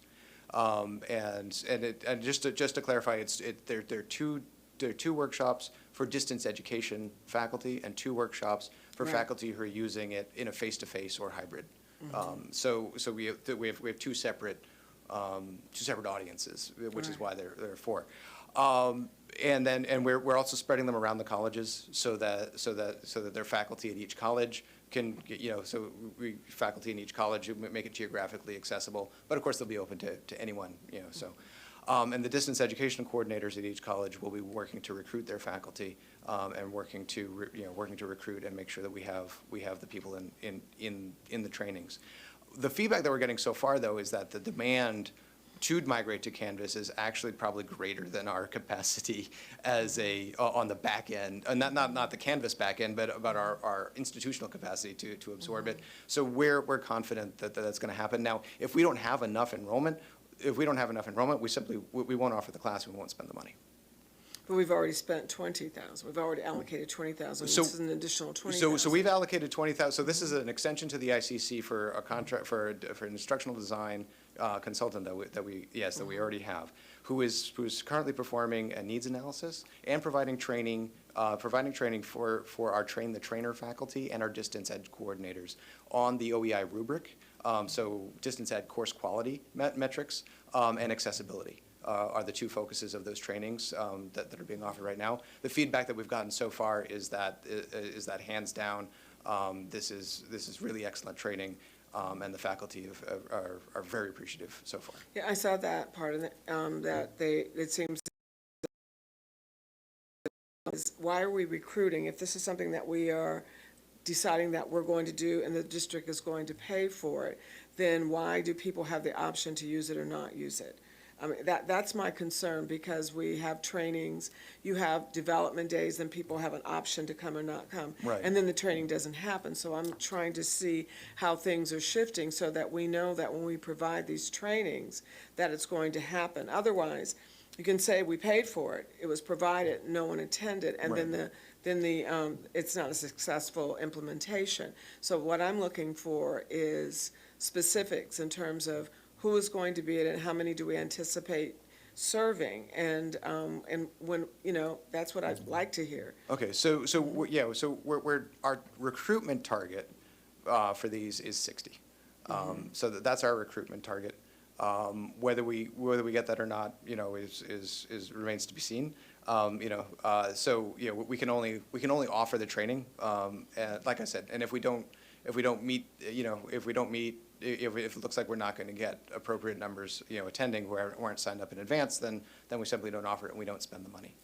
It's an SOW that's written on a per workshop basis. If we're not going to offer the workshop, we don't pay the money. Okay, my second question is looking at, this was, I believe, 6.3. I don't know, my computer freezes when I highlight anything on here. But one of the things that I was looking at is that, no, it's not going to move, is that when you're looking at bringing in the consultants to do this piece, but what you're paying for with, you're saying, is the salary savings. And what I don't understand is how we can have a salary savings when we're taking funds that have been allocated for programmers, positions that we have many positions that are not filled. Yes. So if we don't fill those positions, how is it a salary savings? Because those are needed positions. Why aren't we not just saying, we are taking X amount of money and we're paying for this? Because I really want to know, and our employees want to know, when are we going to start filling these programming positions that have been vacant for the past 10 years? So to address that, we are actually, those positions weren't filled before, Exactly, Right, but right. what I'm saying is, but now we're saying No, something else that's coming in to Right, take right. that funding. Right, so the money, the money that would have been spent on those positions wasn't spent. So we're using those funds as amplifiers for our existing staff in terms of training and in terms of analyst support. We are actually, we're redoing 2 of the job descriptions for 2 of the programmers. we decided, so that the team has decided that we need functional analysts rather than programmers in those positions. We're currently in the discussions with the union about the classification and that sort of thing, because it's a new job description. So we're doing that on 2 new job descriptions. The only other vacant position is actually Q's position. So with those, having those filled, the only other vacant position would be Q's, who just became the enterprise services director. And so we're looking at how we're going to backfill for him. Right. Oh, that's what she's asking, is that a fiscal year allocation? Sorry, which bit? Linda's question was about the salaries, and when you explained the 2 new job reclassifications, it seemed as though since we've gotten to the end of the 16-17 fiscal year, that you're saying that it'll be the 17-18 fiscal year that has the functional analysts, yeah. Functional analyst positions filled, as opposed to the programmer positions. So I think that was, okay, I was just checking about the fiscal year allocation. Okay. And then there was one more. The other question is, if we're using bond money for the upgrade, we have the transfer on here, how are we going to sustain this with general fund money in the future? And the other question I have is, will we have information technology staff to support and maintain it, to maintain the PeopleSoft upgrade as well? Because of these positions that have not been filled over the years, and these are very important key positions, I have concerns that we don't see the whole picture moving forward, what we've done and where we're going. So we're transferring, we're moving things. We knew the upgrade was coming. That's why we knew the upgrade is long overdue. But in terms of how we're going to sustain it, do we have the support? That's what I would really like to know, that after we do this, because now we're talking about 2018 for the PeopleSoft implementation to be complete. We're talking about 2019 for some of the other ones. A lot happens in 2 years. Yeah. In fact, everything just keeps like getting reinvented. It's just like rolling down the hill and getting bigger and bigger and bigger. What I want to know is, what is the full assessment in terms of where we are, what we've done, what we haven't done, and where we're going, and exactly how that's going to be sustained once we do it. Right. So in terms of, there are a couple of big pieces here. In terms of the initial upgrade, this is the last big upgrade for PeopleSoft. They've changed, like I said, they've re-architected, so we're going to be taking we can take smaller pieces over time now, once we get to 9.2. So this is like, so we have this massive hill to climb. Once we're on the top, it's a much less steep slope. And then in terms of making sure that we have the right people on board, that's why we've reclassified these positions, is that the actual programming on the back end, we don't need as much of that, but we do need our people who understand the application and how to use it, right? And how to actually take the business requirements and configure the system rather than program the system. So that's where we are. So that's why we're reclassifying it. And we're constantly, I've been constantly looking at the team evaluation, evaluating our scope and evaluating the size of the team, and we're looking at refining our understanding. I'm looking at refining my understanding there. And then the particular piece here is actually not for the. So the particular piece here is just a small budget transfer to reconcile some expenses from 2011, actually. What is the total cost of ownership on this piece? On the upgrade. On the upgrade, we're working on those numbers right now. So like I said, we're working directly with Oracle on the technical side of it. We're working with, we're evaluating some options on the organizational change management side of it. We'll be bringing those numbers forward probably this summer. Right. So my concern is this: IT is always the black hole where the money just falls through and falls through.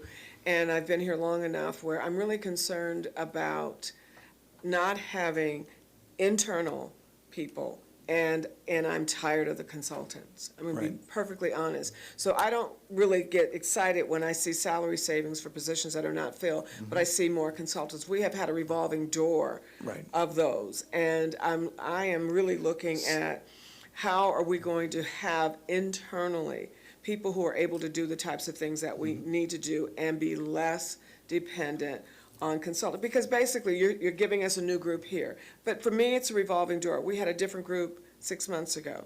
A year before that, we had a different group. And because technology is a black hole that you just keep throwing money into, that seems to be the nature of it. 1 year, this is the thing. I mean, we were just talking about Moodle as something we need to do. Now we're talking about we need to do Canvas. Right. So my concerns are cost, my concerns are contracting out, and my concerns are not hiring and training our own. And so because people want to be here, they want to say, you cannot say you can't hire people in the Bay Area in IT. No. So I'm going to just be watching very, very carefully, because I do have great concerns about redundancies from consultants for positions that we have hired for that we thought that skill base was there. And then for positions that have not been filled and are taking way too long to be filled, whether they're reclassified or not, the need is there. So I've actually been here long enough to see where all the bodies are buried. So for me, I'm the trust with verification person. Okay. So I'm grateful I'm really happy to see that people are excited by some of the processes that we're looking at. But I just want to see the implementation, and I want to see the results. I want to see the deliverables. So do we. Thank you. Thank you so much for the presentation. Thank you. We will now move on to consent calendar. Do I have a motion? There's a motion here. Second. We have a motion, it's been properly second. All in favor? Aye. Any opposed? She's fine with me. She's absolutely fine. Look at that. All in favor? Any opposed? Seeing none, the motion carries. Thank you. And where are we now? Action item, thank you so much. That's a lot of pages to turn. A little loopy here. Action items. 7.1, consider acceptance of the Chancellor's recommendation to conduct a Measure B parcel tax audit separate from the general funds audit. Move approval. Second it. We have a motion with, it's been properly second. All in favor? Aye. Any opposed? Seeing none, the motion carries. Madam President, Sorry, you need a, I'm sorry, you need a roll call. can we do a roll call? I'll do a roll call. She's doing a roll call, yes. Trustee Weinstein, Yes, strongly. Trustee Handy, Trustee Withrow, Trustee Withrow, Aye. Trustee Gonzalez Yuan, Yes. Trustee Riley, Yes. Student Trustee Cruz, Student Trustee Price, Trustee Brown, Aye. Trustee Bonilla. Aye. Motion passes. Thank you for that. We will now move into announcements. Madam President, the next regular board meeting will be held in 4 weeks. I know we'll all miss each other. On June 13th, here at the district offices boardroom. Tonight is the only board meeting in May due to the college graduations being held from the 24th to the 27th. Congratulations to all of our graduates and other people receiving certificates and other commendations and so forth. A special thanks to the faculty and staff for their hard work, as well as, of course, our administrators for their hard work in making this a successful school year for our students. Best wishes to our student trustees, our amazing student trustees, as this is your last board meeting. Congratulations to our 2 new student trustees who will be sworn in at our June 13th board meeting. Madam President, that concludes the announcements for this evening. Thank you so much. This meeting is adjourned.